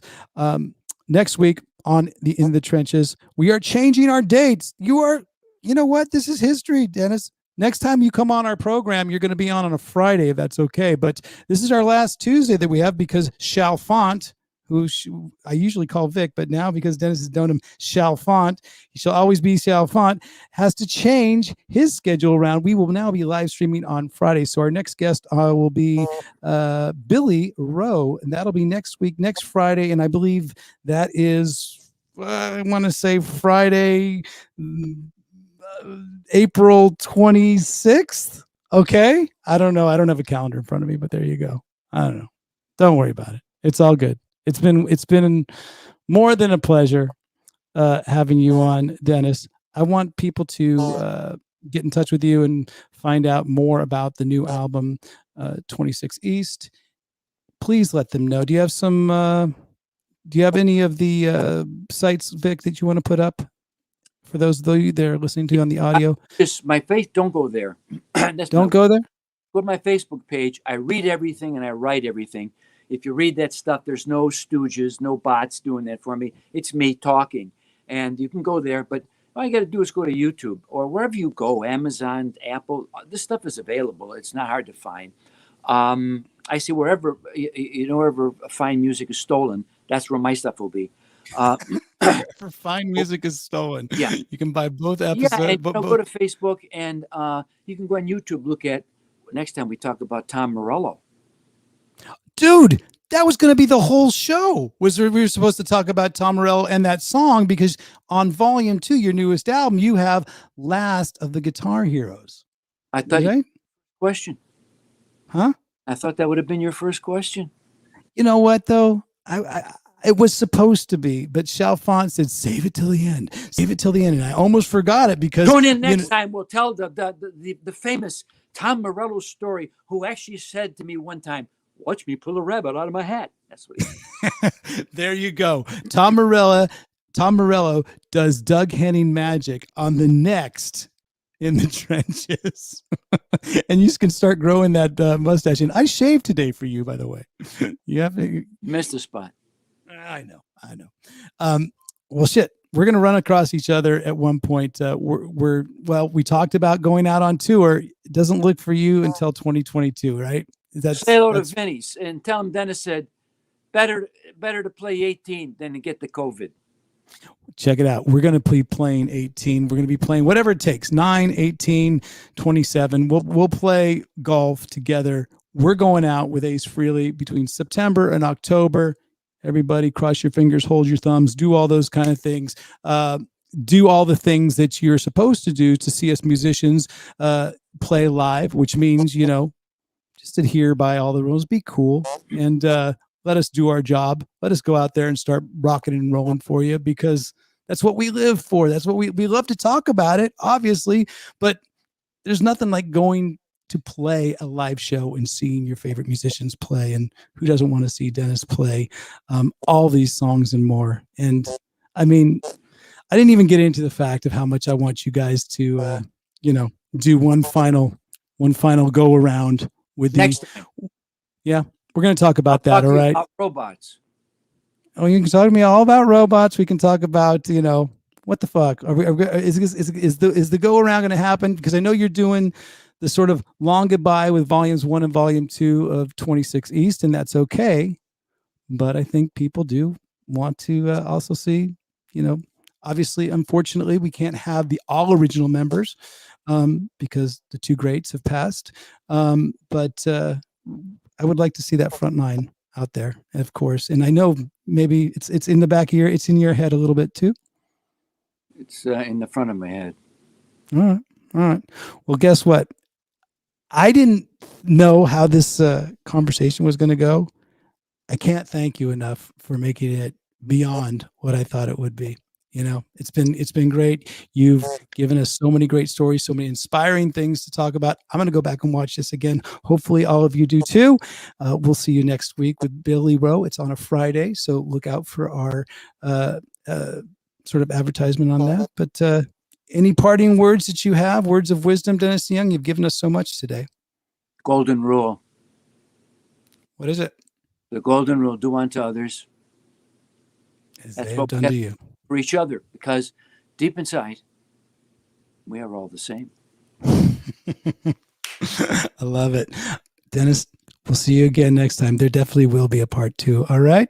I'm See. Ryan Roxie. Until next time, we've had Dennis DeYoung in the trenches. Enjoy the ride. Cool. In